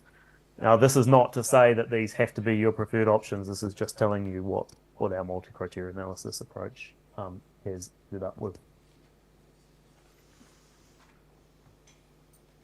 I think this is just summarising what I've just told you, to be honest, which is that it does show the 3 water services delivery models: an in-house model, a standalone water services entity, and an Otago Southland water services entity with deferred harmonisation are the highest ranking. And that in-house model, we think, would lead to the longest long-term water charges for Invercargill City consumers. I would again just note that obviously depending on the cost of the entity, you could argue that in-house model versus the standalone CCO is probably all within a margin of error there. And the deferred harmonisation would have the lowest charges through to 2034. So there's a short-term versus long-term consideration here as well that comes through in the modelling as well as the MCA approach. Mayor Clark, have you got a question relating to that slide? Yeah, I do have. Just wanted to clarify a couple of statements that were made in the last 2 slides, and Erin made one of them, which was there was some concern that we might breach our headroom. And I just want to know, so councillors understand, what is our headroom at the moment? I think we look at it one of 2 ways. Tell me which way you've looked at it. So one is the current lending criteria for local government funding agency is 280% of your annual revenue. That's one option. And you compare your debt loading against that, or your borrowing levels, given our debts are reasonably low. Or the alternative is this figure that keeps getting thrown around of 170. And whether that's 170 million or 170%, I don't know. But when I do some very quick calculations on our headroom, we've got in excess of $200 million of headroom. And when you consider, Marlon said to us today that the new water standards may very well reduce our future cost in wastewater just alone, 25%. And we've got some pretty hefty chunks in for Bluff and for Clifton in the LTP. I think we've got any amount of ability to stand alone for a while. And I just want your opinion on that issue, because I know what you've just said about the best options for us based on your analysis, and that's something I agree with.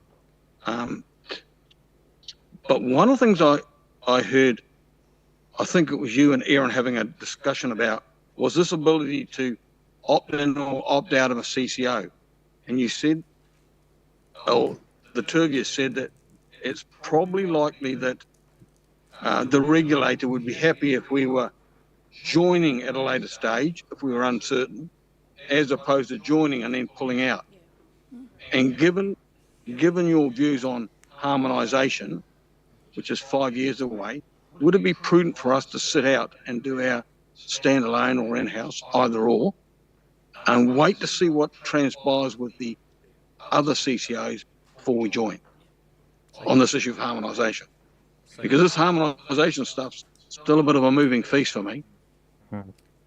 I might start, Stu, with just Yep. the first piece. No, look, I was just going to say we can hand across to Patricia if we need to. No, through you, Chair. Through you, Chair. You asked the question of Stu, and Stu's independent of our internal advice, and so I'd like him to answer the questions. I don't need Aaron or somebody else to answer those questions. We've had that advice. I just want him to answer it, and if Aaron wants to comment afterwards, that's fine. But it would be good to have Stu's opinion on this. Okay. I'll give you. I'll try and answer your early questions first, and then I'll move on to the other bit. So debt headroom. When I'm talking about debt headroom, I'm working to a 250% ratio. So you refer to 280% debt to revenue, which is LGFA. I'm talking about 250, and that's just to give you a buffer, a 30% buffer, which we see is pretty common across councils, right? So we acknowledge you can go higher than that. Most councils are pretty uncomfortable going above 250 when LGFA is saying 280. That's what we work to.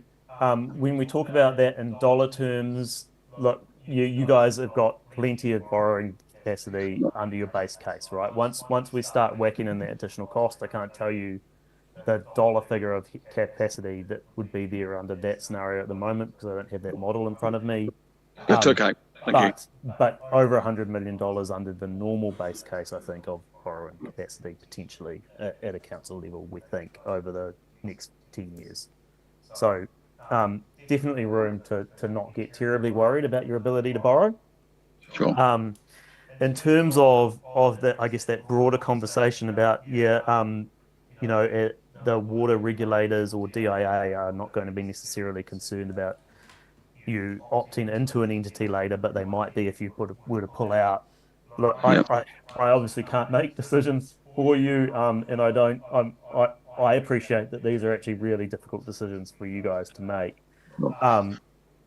My personal view here is, for an Invercargill, looking at where you are at the moment, I don't think there is a burning platform for you to be moving towards an entity, apart from a legislative platform that the government's putting on you. And look, we can debate over and over again about what the cost of economic regulation might be. And I know Marlon talking about an economic regulator coming into the Commerce Commission. Electricity Authority has a $100 million budget a year. The proposed levy consultation at the moment is looking at a Commerce Commission budget of $7 million a year to regulate all of the councils and water services providers. That I don't think is going to be sufficient for them to be doing deep dives into any council in the short term. That's not to say that it wouldn't come. And I would actually suggest that if you're really interested in what that impact on regulation is, I would imagine that your lines company CCO would be really worthwhile having a conversation with and getting an honest opinion about what the impact might look like over the long term. Just a quick comment on that, Stu. Hang on. We're not commenting. We're just asking questions about the slides, Mayor Clark. We'll get opportunity to comment later on. So Yeah. rather just stick to questions around the slides, and then comments will come at the end. So, thanks, Chair. And so what I would say though is that obviously our electricity sector is more complicated than the water sector. It's got retailers, it's got generators, and it's got lines companies. So of course their budget's going to be significantly larger. But I guess my point still is that I don't see this burning platform for you to necessarily jump into a regional CCO at this point. That and I guess that's my comment back to Mayor Clark's original question. And then the only other reference I think was around the back out of an entity versus be in was what I took from that anyway, but you're not going to cover it off, was that, you know, the DIA would frown upon the fact that if you went into a regional entity and then tried to come out of it, that would be not a very good look and probably be cause a lot of commotion versus if you don't go in and then for whatever reason you decided to go in a later stage, that would be the more favourite approach from the DA perspective. I think that's how I interpret it. I think it's important to note that water services delivery plans, as Marlon mentioned, are one of the most important documents from their perspective that you're going to pass in the next year or so. And that water services delivery plan, by law, councils must follow it, and they will be monitored on whether they follow it, right? So if that water services delivery plan were to say you were going to join an entity, and then you were going to pull out it, and then you eventually were to pull out of that entity, you would most likely be breaching the legislation around that. Whereas, and while you could argue, well, if our water services delivery plan says that we stay in-house, I guess the question is, how hard is the hammer really going to come down on you when you decide to do something that's actually aligned with the government's policy intent here later on? So. Okay, thank you for that. So we're on the slide we're on now. Are there any questions related to that slide? Which is the No, not for me, thank you. Yeah, could I have a quick? Yeah. Thank you. I don't really like multi-criteria analysis methodology. What we see, and it leads to that decision. And I don't necessarily disagree with those three, but if we actually look at where it comes from, we take a table, we score things 0 to 3, totally subjectively, and then we give a result to 2 decimal places in the average. So, and it looks extremely scientific, and this kind of goes to the point that Pottinger made earlier too. If you look at it, looks very scientific, but if I look at what drives the fact that option 2 scores lower than option 7, it's totally because option 2 under deliver safe drinking water is scored 1, where option 7 is scored 3. If option 2 had scored 3, the total would have outscored option 7. Now what that really says is that we whoever did this table, I don't know who actually made up the numbers, but whoever made up that table decided that an in-house ICC drinking water quality would be poorer than, substantially poorer than it would be as a consequence of getting into a multi-entity. Yeah, that's right. So I think the point I'm making is that we can read a little bit too much into the total scores, which lead to the three that are selected. In reality, if you look at the numbers, every one of them you could challenge, and you'd end up with a completely different result. And having said that, I agree actually with probably the 3 that have been selected. So but the order in which they're selected would change, even if you changed a little bit. Yeah. So the numbers. What's your question? My question is then, since I have to have one, how was that scoring actually done? Who by? Who did? Who decided whether it was 1 and that and 1 for option 2 and 3 for option 7? Stu's putting his hand up.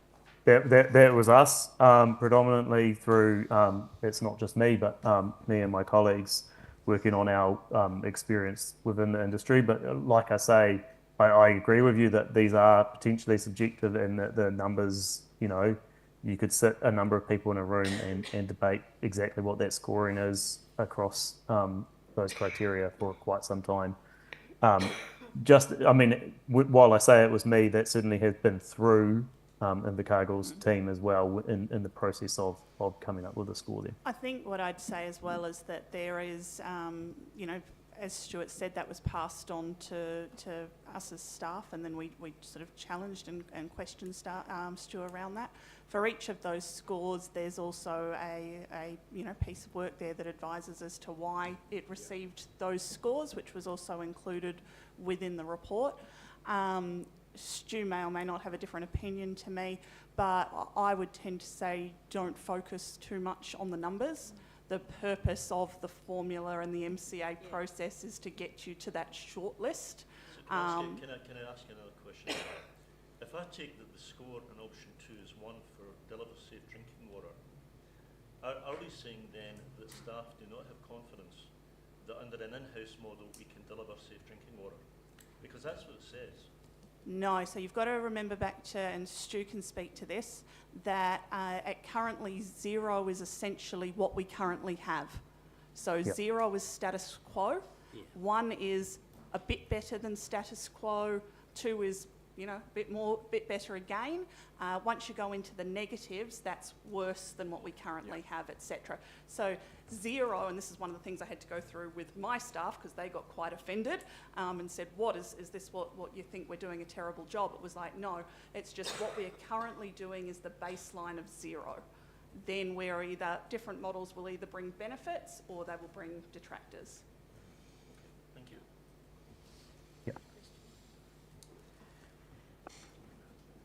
Ring. Yeah, just on that chart and following on from Tom's point of view about that scoring. Now, Is there a question in what you there think, is. Steve? Yeah, good. Tell me the science, and now this is, Tom's raised a very good point. The science where a combined WSE can deliver better drinking water than we can in-house. I want to know the science behind that, because that's a reality. It's how, what machines, what plants, what fantastic filters, whatever, are going to be there to make it safer than why we get a 1.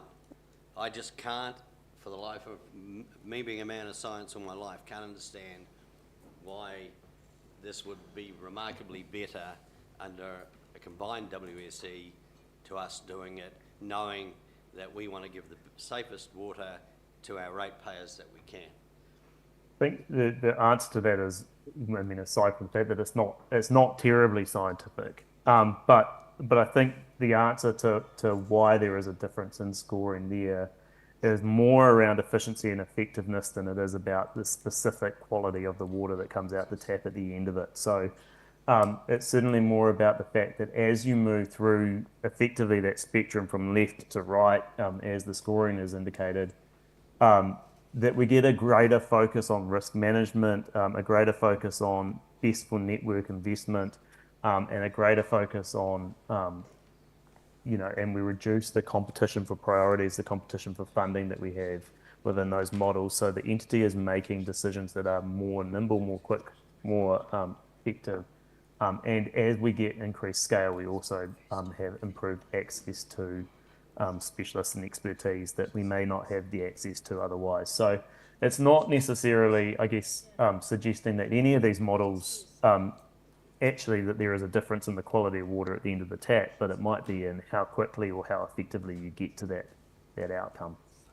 So, Is what the And score so is I really just related. add to Stuart's point, harking back to the work that Ian Rabbits did, and he warned us about the fact that whilst we've got a very good group of staff at the moment, that may change in the future. We've got an ageing workforce over and above in Invercargill what we would have elsewhere, and that ability of those big entities to attract new staff to have that expertise that we're simply not able to have in a smaller network is part of that reasoning as well. Okay, so we need to sort of manage this in terms of time. So what I will want to do is take the rest of the slides as read, and Stu, if there's any particular slide you think we need to quickly sort of take note of. No, I think that might have reached the end of my slides. Predominantly, we have a slide with the detailed reasoning behind some of that the scoring. But I think, you know, I would actually just echo Tom's point around MCAs. Look, an MCA is a process we have to try and weigh up different criteria and different challenges, some of which are subjective and some of which are objective, and we can put scores on them. That we're trying effectively to weigh up a whole pile of considerations into one view. Obviously, people have different views on exactly where the scoring should be in that. And that's why I think why I suggested earlier on that just because the criteria is suggesting that these are the highest scoring options, it does not mean that that council could not depart from that decision because it feels strongly about a particular option or another. This is really about people understanding that these are the different considerations. This is the way we viewed it in a different way. And ultimately, it's an attempt at simplifying a decision-making process, but it's not going to cover everything everyone wants to consider, and it's not going to cover everything that everyone thinks is important. So, ultimately, we can't tell you the answer straight up. As a consultant, I certainly can't. Now, Erin might be willing to tell you the answer perfectly, but all we can do is try and provide you with the advice and simplify it in the best way that we can. So that's effectively what we've tried to do. But I completely appreciate that you might have different perspectives on this. Right, look, we will take a 10-minute break now, so we'll meet back at 4:15 to finalise the sort of decisions we're about to make. Thanks, Stu. No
We are, we are back online. We're on live stream.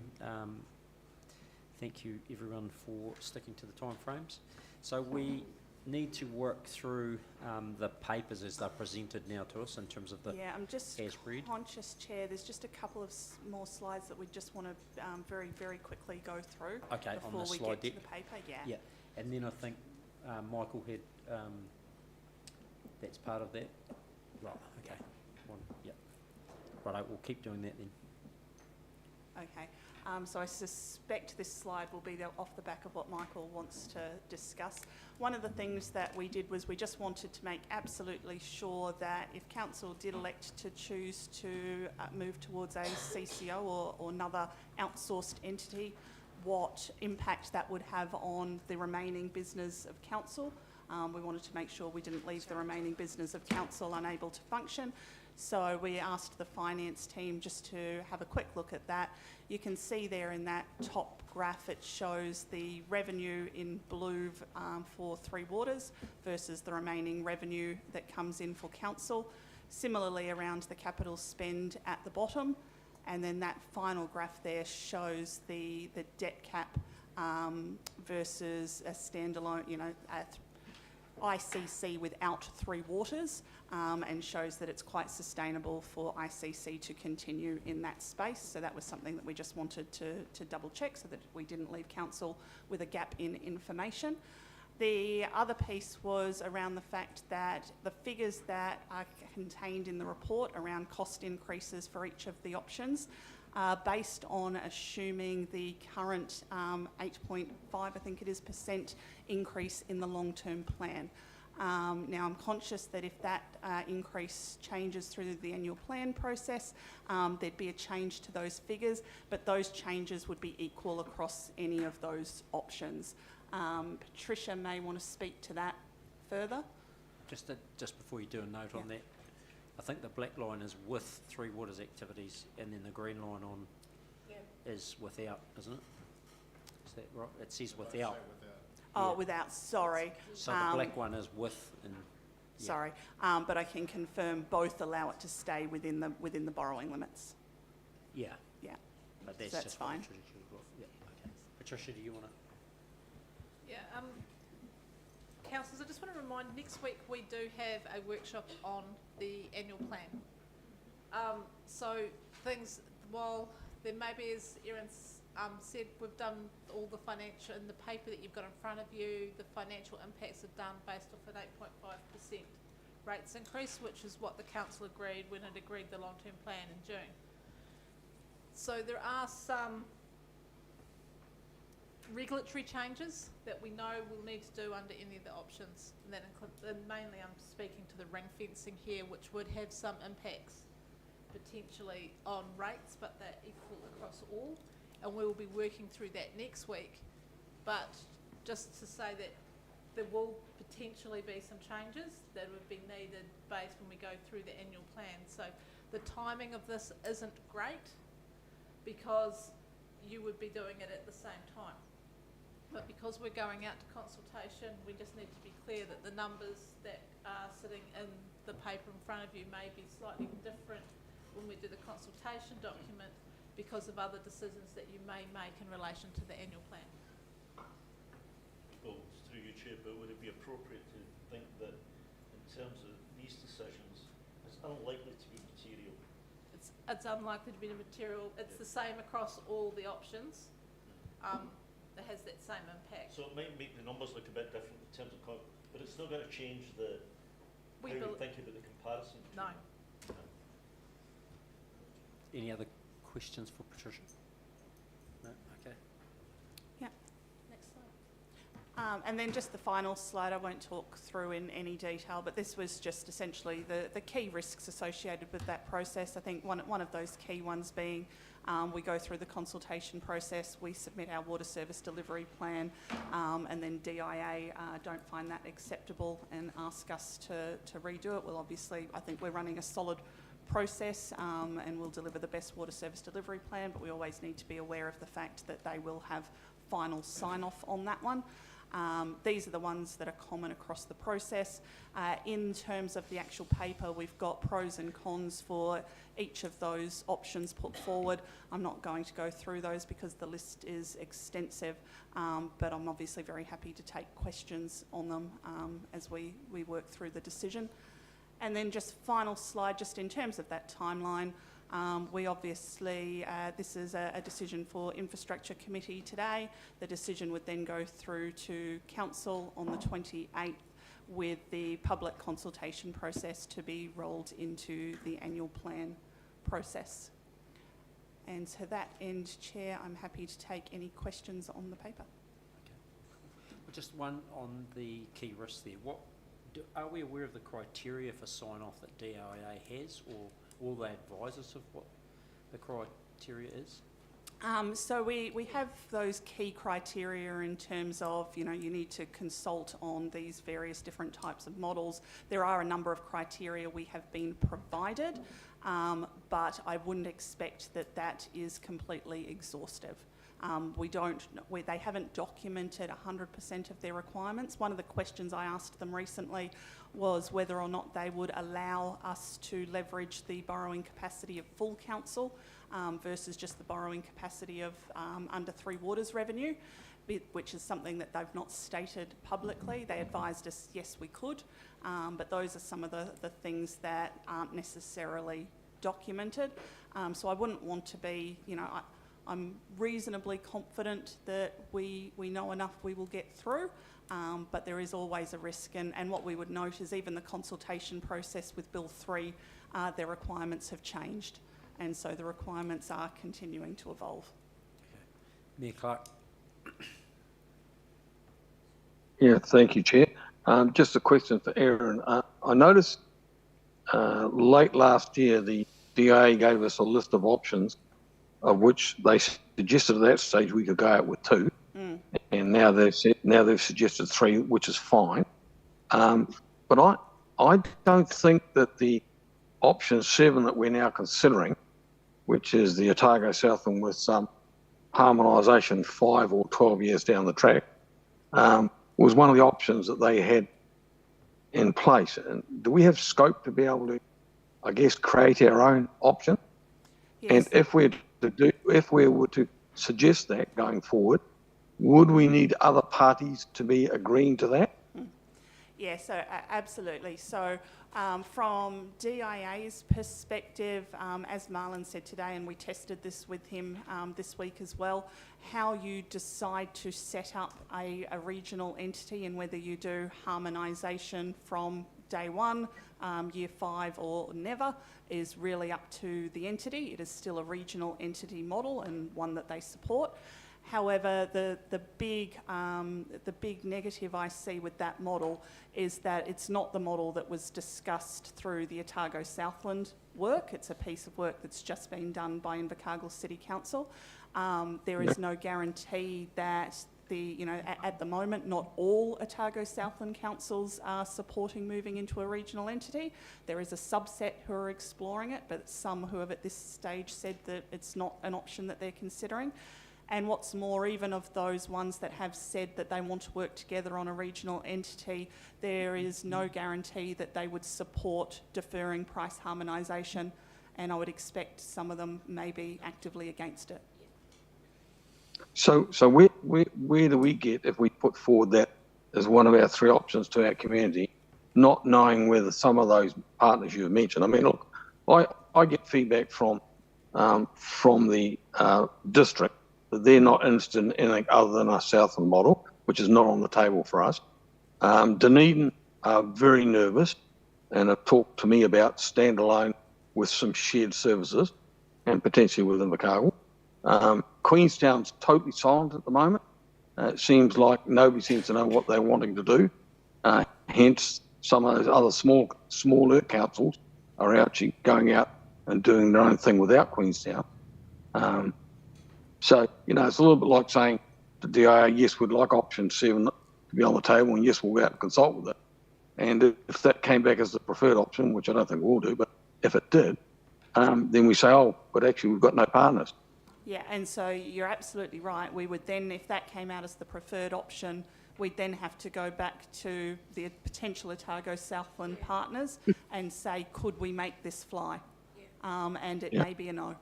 Stu's got his hand up.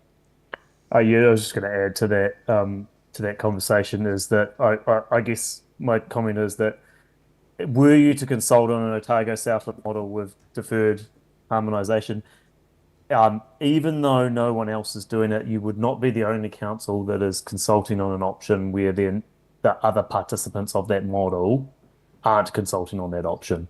It's a very weird outcome, but it's certainly something that's on the minds of a number of councils that a number of councils are considering going out with their communities.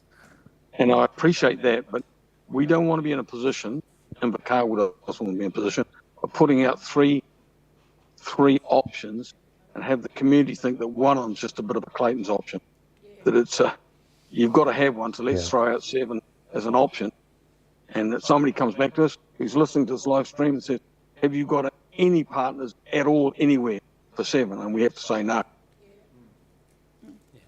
Well, you could equally say that for 6. Yep, I know. Can you just bring Okay, on the I understand that. on the your pack, please, Andrew? Can you bring up the options? Yeah, thanks. Cheers. Okay, so look, what I want to do is just, are there any questions related to the paper that we've got? That's the decision paper that's been put to us. Is there any clarification that's required from that paper? Evelyn? Just partly because I missed the end of last year, but also it's been sort of alluded to, but not really for me clarified this time, about when we take the plan out, if we don't have plan for potential expansion. So we say we're going to go it alone, but we know that we've got underserved or unserved areas in the council, Takiwa already, but we haven't got any long-term planning for it, because in the annual plan and in our long-term plan, it's all balanced against everything else, whereas this is going to be water services delivery. How much risk is there that at some point within the first, say, 10 years, DIA or Taumata Arawai is going to look and say, you actually haven't planned for what you need to be planning for and doing, and to actually deliver to what you have decided as your group, and what risk does that impose for us? So my answer to that would be that we're obviously in an environment at the moment where standards are changing. So that was part of the reason that we asked Stuart to do that sensitivity work, just to look at if something did change, would that essentially, make an option not viable?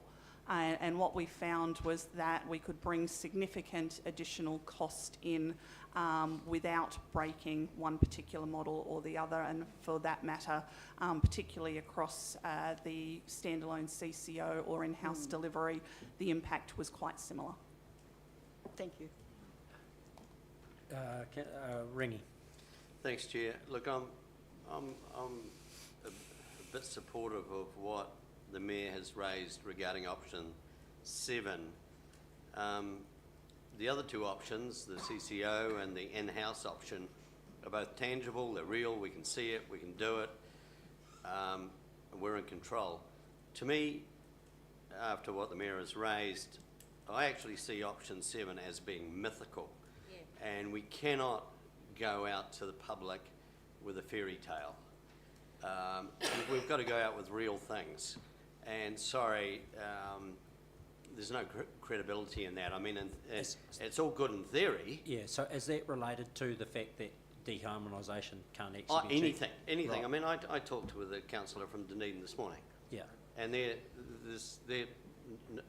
from what he was saying, is not interested. And they want to do it in-house. Yeah, right. Yeah. No, Okay. yep. So this whole thing about I would move to pull it from what we have in our actual agenda. So can I ask, and also it's probably Leslie, because you raised it earlier, because we have to try and put 3 options through, and it's probably coming to you, Leslie, but equally interested in your perspective, Rangi.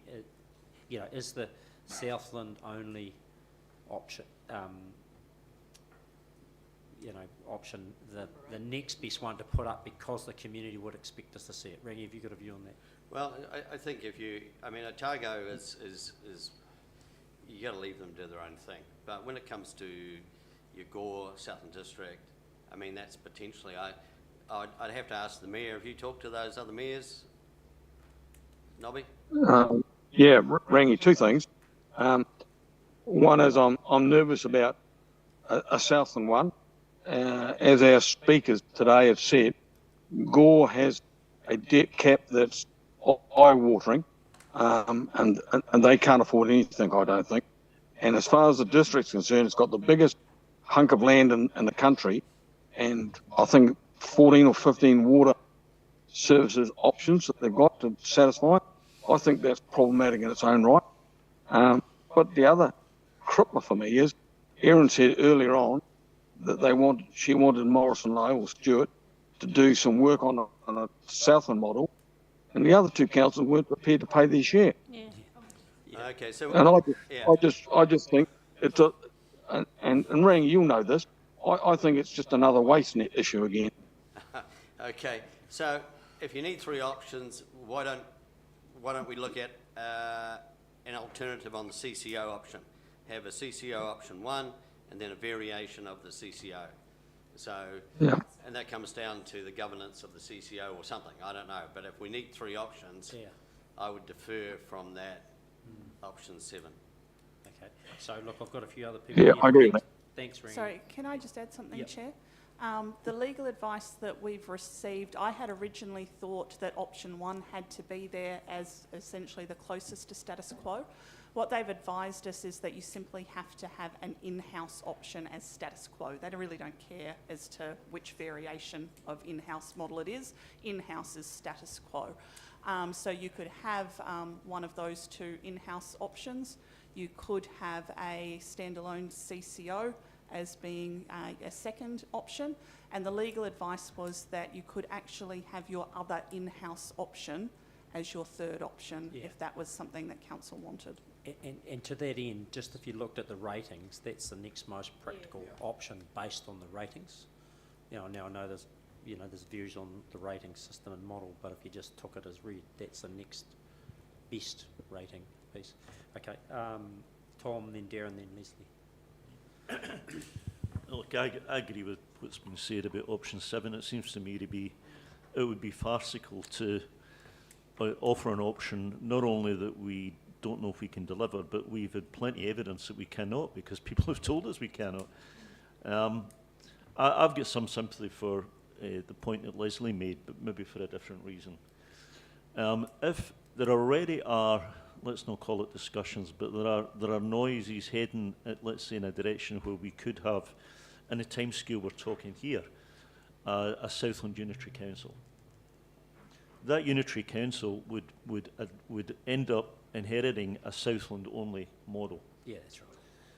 So there would be some reason, I think, to logically include a Southland-only model, actually option 5, as it's appeared here, since the work's already been done, logically, because you could say, well, look, that's something that has already been considered. So I can see the sense behind that. Also, to take the point that Erin's making, that you can just make up another internal model. Oh, we do have 2 internal models already. Yeah, so we could do that, but I'm just picking up Leslie's point, which kind of fell by the wayside, that we have not really explored very well the Southland model, which, irrespective of what other mayors might be saying, we could find ourselves inheriting someday. No, thank you. Darren? Actually, I think the point's just been made by Tom. Much as I think the third option is about some combined water entity, it's hard to consult when you're not sure what that is and presenting it as an option for people to consider. Yes, it may become a fait accompli through a unitary authority, or it may become an option with Otago Southland at some point in the future. I think that option comes later as something that you'd want to join. And I think that's probably a decision for another day. So much as I was going to say, why don't we just have a combined water service entity that's open, I talked myself out of it after after having a listen and go, what's the point? How do people know how that's going to be considered? How do they measure it? Yep, Leslie and then Trish.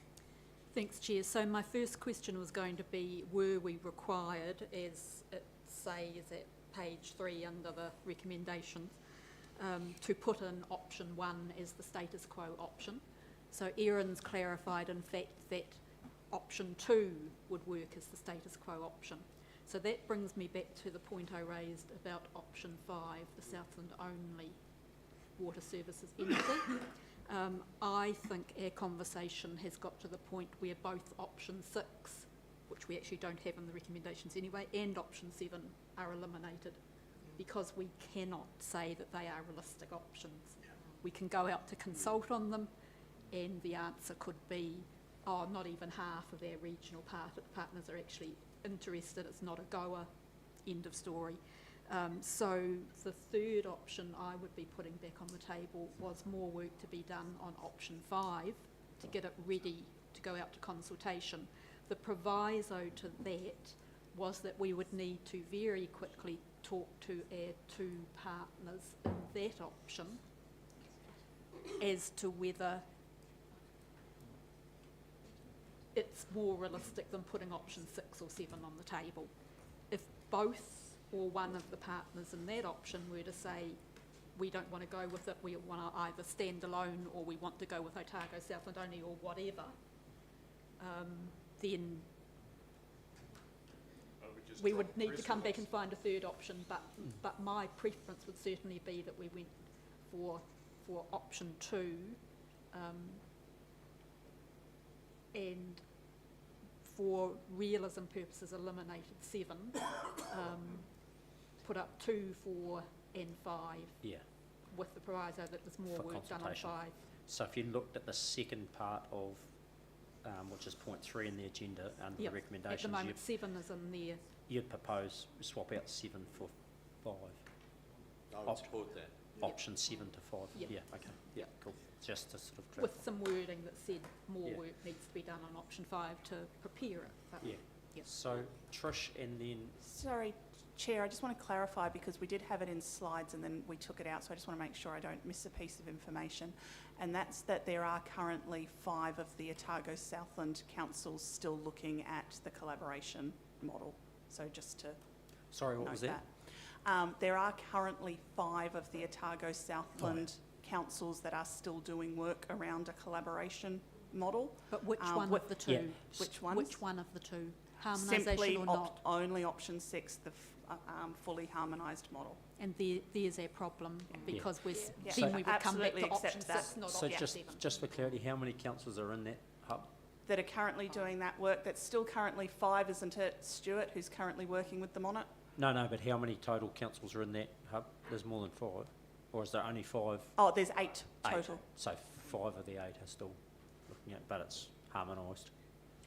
Yeah, it's harmonised, not... Though no decisions around harmonisation or it's very early days, they just know they're a grouping and looking at a CCO. So And that doesn't necessarily mean that any of them have committed to going together. They are just continuing the conversation.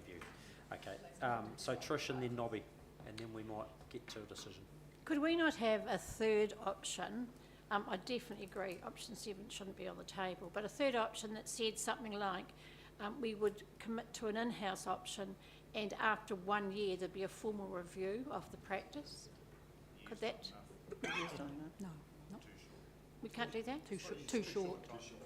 Well, we've only got 2 years. It's just that, well, what I mean is we need to give some credibility, 18 months perhaps then. I just feel that we do need to say, is this the right way for us, if we choose that? Just a thought. Nobby? Yeah, thank you, Chair. Just a couple of quick points. Tom raised an interesting thing about the Southland Unitary Authority, and that would be ideal. But having said that, Southland District don't agree to a single unitary authority. They're very opposed to that. They want two. So that breaks down our economy of scale with a water entity. And the other issue is that it's interesting that Milton referred to Wellington and the three Wairarapa councils. So the three Wairarapa councils previously have tried to have a unitary authority, have tried again recently since the change of government. Two of the three agreed to amalgamate. The third one doesn't. Their combined population is less than Invercargill for all three councils. One of them's only got about 13,000 as a population base, never mind ratepayers. So they're stuck in a bit of a corner in some ways. Interesting that 5 of 8 councils are still considering it. There are the 3 that are missing: Invercargill, Dunedin and Queenstown. If that's the case, they're the big 3. No, in Invercargill, Dunedin and Southland District, Queenstown are still involved in the conversation. They are or aren't? They are. Yeah, that's interesting because they've been very silent recently. Okay. So who's the third one, sorry? The other one, Dunedin. Southland that's District. Dunedin? Dunedin, ourselves and Southland District Yeah. Southland District. So they say they're not interested completely. have not elected So to further that's the work. that's the 2 big cities in our area, given that we're bigger than Queenstown Lake District, and are not considering that a Target Southland option, Okay. or haven't it yet. I think we're ready to move forward, so what I'll do is take these recommendations in terms of, I'll take 1, we'll approve that, then we'll go to 2, and then we'll go to 3 as separate. So can I have a mover and a Happy to second move, receipt? happy to move recommendation 1 that we receive the report, Mr Chair. Thank you, and seconded, Alex, all those in favour? Aye. Against? Carried. Okay, recommendation 2, can I have a mover for a preferred option? I'm happy to move that we approve option 2 as the in-house with structural change option as the preferred model Okay, for public consultation. seconded, Alex, and so, Well, hold it, just, sorry to interrupt, but Leslie, that contains option 7. No, this recommendation is moving our preferred a preferred option. I'm Yeah. moving option 2 as the preferred Yeah, option, so- so we Oh, have to gotcha. identify Yeah. our preferred option. So option 2 is just getting, 2 in the far left-hand column. That it approves, recommend to council that it approves 2, we've got 2 choices, 2 and 3. Option 2 no, is so the one. what we're doing was, we've got a preferred option, which is the first recommendation under Yeah. 2, and then we are proposing the other 2 options under No, recommendation sorry, 3. so I thought That's they right. were the numeric numbers on the far left. No. No, sorry. Okay, so Leslie, you're happy to move option 2 as our preferred option to recommend to council. Can I have a seconder? Alex, got that. So I'll get a show of hands, all those in favour of option 2 as a preferred. Against? Carried. Alan, you didn't put your hand up. Was that by purpose or? No, just still moving too fast, mate. It's all right though. Okay, so you're in with that, or everyone else? Okay. Yeah, I'm in agreement with it. Thank you. Okay, so then recommendation 3. So what we're looking to do here is To choose your other 2 to other take 2 out. options. Yes, Yeah. so I need whoever moves this needs to give me the 2 options they are preferring. Shortlisting. Leslie, Well, just shortlist. what I would move is that we meet legislative requirements by taking 3 options to public consultation, being option 2, option 4, option 5. Okay. So option 5 would be replacing, obviously, the bullet point that currently says option 7 with the And description of and noting that option that's 5. not a recommendation, but we're changing that. Okay, so is there a second? And changing the wording on option 5 to say that we would have to do further work on option 5. Yeah. Okay, so can we just get that up? So that's been moved, Chair. Can we ask questions or? Yeah. I'm happy to second Well, that. I'm going to take Yeah. Barry as the second. So my question, I think I'm saying the same as Leslie added at the end. I think if we use option 5, it should not be precisely as shown here.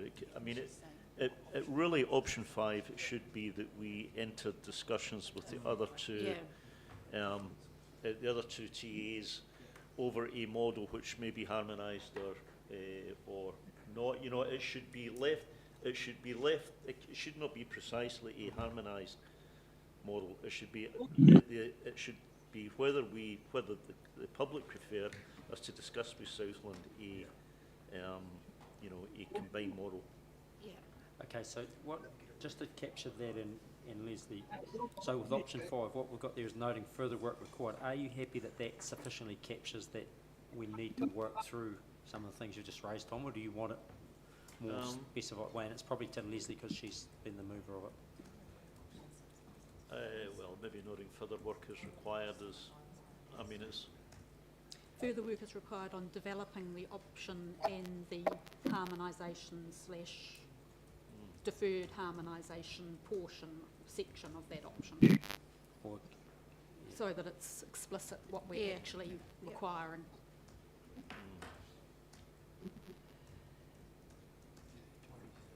So saying further work on developing is required implies obviously that we need to speak to the two other councils. So, And the adding of the harmonisation or deferred harmonisation makes it clear that that's a fairly crucial part of that option being our third option. yeah. So, Michael, I'm going to come to you. Are you comfortable that staff can work with that and that captures what the discussion has been today? Referencing option 5. Through yourself, Chair, absolutely. I believe we've got enough direction in relation to what conversations have been to work forward with option 5 from that perspective. And equally, Erin, you're happy with that? Yeah, cool. Okay, so mover and seconder with options 2, 4 and 5 with the amended wording. Oh, sorry, Mayor Clark, do you want to talk to that before we vote? Just one issue. I think it would be good practice for me to give, if we do move down this line, which I support, that I give Gary Kircher, who's the chair of the mayoral forum from Otago, a heads up that we're not going to public consultation with an Otago Southland model. So are you wanting we haven't actually decided that yet until we've dealt with recommendation 4, Mr. Mayor. Yeah. Well, or in fact, until it goes to council, because this is only a recommendation to council. That's right. But to capture your point, Mayor Clark, are you asking for the committee to give you some direction around who you communicate it to? Well, I think Gary's not who, but that you communicate it to the relevant people. Well, I think if we wait for council, which is still a week away, I mean, I can word it in such a way that the recommendation to council is for the 3 options, because otherwise he'll hear it in the media. Yeah, so I think that's reasonable that we would expect that you would just give them a heads up as the mayor. Yep. Yeah. Nothing more than that, just a quick email. Note that, or just think the committee would ask that you advise the people that you outlined being the chair of the regional mayors forum. Okay. Yep. Mr. Chair, can I just say I would prefer as the mover if the option 5 had / deferred harmonisation. So harmonisation / deferred harmonisation, just to make it very clear, totally explicit in the that's right. recommendation. Yep. That's better. Happy with that? Yep, cool. Barry, you're right with that? Okay, so we've got those moved and seconded, being those options 2, 4 and 5 with... Yes, we have Barry. Yep. Barry seconded. Yep. Okay, show of hands, all those in favour of that recommendation? Okay, against? None? Okay, it's approved. Right. Yes, and then recommendation 4 is pretty much null and void now, but we need to just vote to strike that out. So just leave it. Right, thank you, well done. Okay, tab 4, the Waste Minimisation Act. Sorry, then, that number 4 there just gets deleted, doesn't it? Yeah, just doesn't gets deleted. exist. Yeah. So the Waste Minimisation Act review letter of support, so what we're being requested to do is either agree or disagree that we request the mayor sends the letter that's attached outlining our view on things. So probably keen to understand from the committee if there's anything that we need to add or you're uncomfortable with regard to the letter. So Thank you, Mr. Chair. I think it's a really excellent letter. I'm happy to absolutely support it and the recommendations within it. I just wanted to note or wondered whether or not we should sort of emphasise the urgency of implementing the product stewardship stuff a bit more, because if we have more product stewardship, it will offset the cost and the burden on ratepayers a bit more. So I guess expediting that piece of it. Happy to take direction from council if that's the resolution to include it. And I wondered also if we needed to impress a little bit about the changes to funding delaying any kind of service expansion and the impact that that has on us as well. So what was your first point, sorry, Alex? With regard to the... Emphasising the importance of the product stewardship part that they've been talking about for years, that they've now put a hold on. Product stewardship? Yeah, so to be able to create a bit more of a circular, So separating the... economy. So getting better at recycling? Effectively, yeah. But also there was a lot of talk about like buyback schemes and bits and pieces like that as well. Yeah. Ringy, did you ever... Yeah, well, that product stewardship, I've been on WasteNet for 14 and a bit years, and going back 14 years, it was a thing put in front of central government, and that's where it stopped, because what it did was force manufacturers to put it in packaging or container that didn't go in the red bin. Okay? So, and they got so every year we tried. So I mean, it's good luck we try again, but you can only but hope. But it's going to take some balls up in Wellington to enforce this, because what it's going to do effectively is increase the price of consumables. There's no free lunch, so that, you know, if you made to put it in a certain packaging rather than that, it's going to cost more. Yeah. And I think that's probably the hold-up thing. Yeah. That does alleviate the pressure on us, though. Okay, so is there any objection to including that piece around the product in the letter? Leslie? I just want to say that I support the letter. It's a very good letter, and I entirely agree it would be useful to do that. You're never going to get around the manufacturers keeping on wanting to self-regulate and use the old packaging they've always used, unless the constant question is being asked and the issue is being raised. So I think it would be helpful to include it in the letter. And I know there's a long history of it being tried before, but at the end of the day, if you don't keep raising the issue, it is not that changing the packaging is necessarily a more expensive option. It's that manufacturers overall would prefer to stay with the same old, because it's easier, not necessarily cheaper. Okay. So I just had one question around the statement there in the first paragraph around, you know, that was driven by government's focus on achieving budget savings. So is that our view, or is that fact? Whoever penned the letter? I think I would suggest that's been advised by the government in terms of looking to achieve savings, and it would also be our view that that's been part of the mandate. Yeah, so they've said that themselves. That's fine. Righto. Okay, so we need to move it to...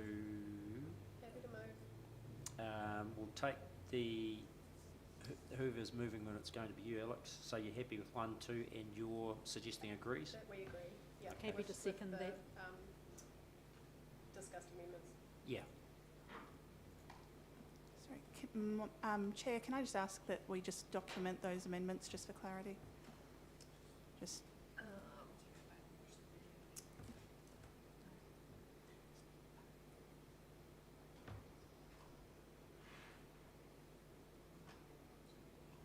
Emphasising the urgency of what have we got here? Yeah, cool. Thanks, Stewardship.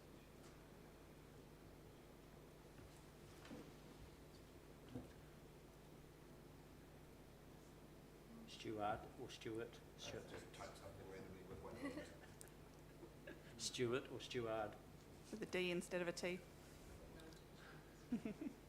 Get Stewart to do it. Okay, you happy with that, Alex? Yeah, and just had in my notes here, and that's why I raised it, that the waste disposal levy is essential for extending services to underserviced areas, and wondered if we could emphasise that as well, but you didn't ask that at the table at the time. It was just noted, so I'm happy with that as it is. Yeah, happy with it. Okay, all those in favour? Sorry, seconder, sorry. Tom, thank you. All those in favour of? Aye. Against? Carried. Okay, thank you.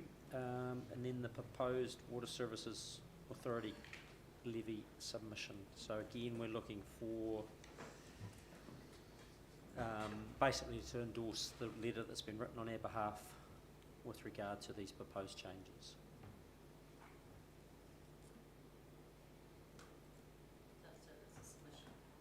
Submission, sorry, yeah. Yeah, so this one's a little bit different in that it'll be an online submission for these ones as opposed to the traditional letter. Yeah. Okay, Mayor Clark and then Tom. Yeah, just briefly, Chair, and Tom will probably talk to this, and Stuart, I think, mentioned before, or one of them mentioned before about the electricity sector also has to pay for its own, or a proportion of its own, I guess, regulatory supervision and monitoring. And while I don't feel too bad about that, I just think that a combined price of about $300,000 seems a little bit steep, since last year we got a hefty bill around our Audit New Zealand role. And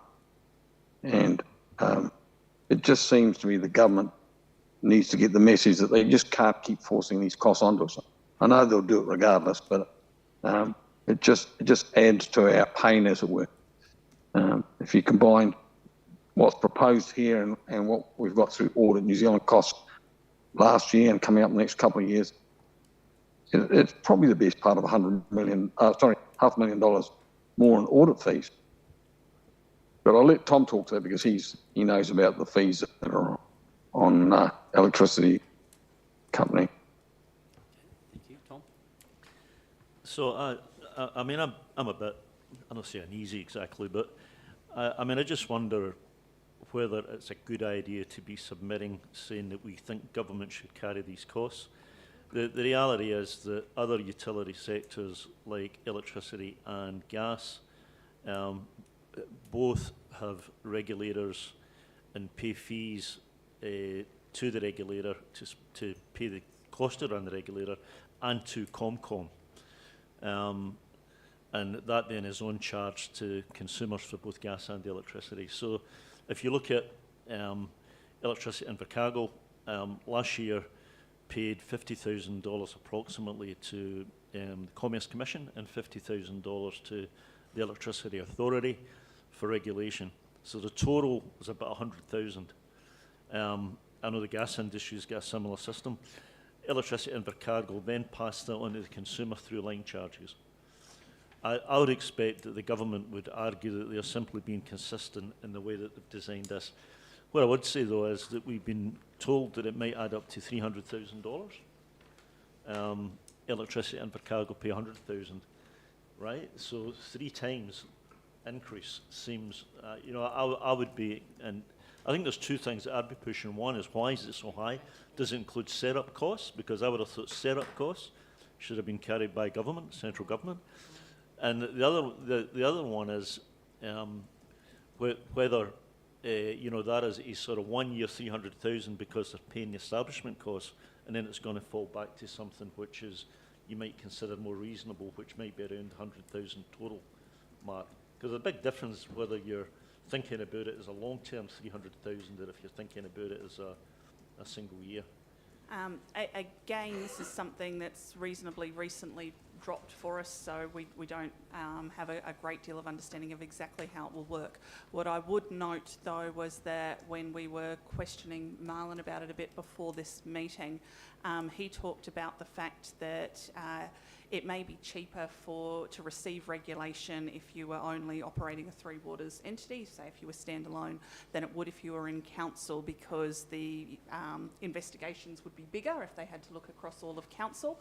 I stated that given that the levies are currently population-based as opposed to time-based, that didn't quite make sense. And what he alluded to was that he expected that over time it would become, more of a cost recovery basis, that the more in-depth look they have to do with you, the more that you will be charged, as opposed to having set it up at the moment on a reasonably quick standardised model where it's, population based, etc. So we do expect to see that potentially change over time, and to possibly look at what actual amount of regulation we require, we may pay depending on the attention we provoke. Okay. But I think it's, as I say, I think it's more about the amount for me than the whether they do it, because they will inevitably do it. If they've done it for gas and electricity, they're going to do it for water. Yeah, that's right. Yeah. So I've got Leslie, Alex, then Ringy.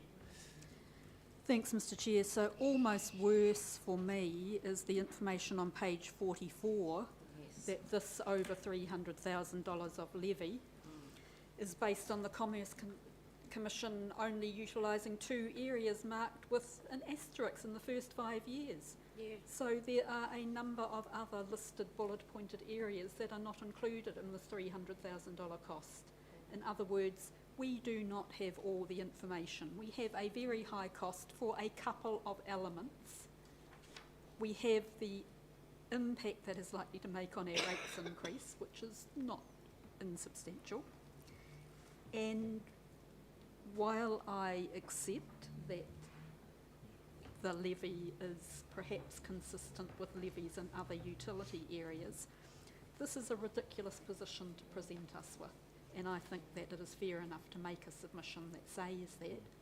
And we could even add in a reference to the fact that there seems to be a dearth of information. If we are being told there is 300,000 just over, and we are being told that only takes into account 2 of the areas listed in those bullet points, what are we opening ourselves to in, they say 5 years, but it could be 2 to 3 years? Are we opening ourselves to finding there'll be a $600,000 levy?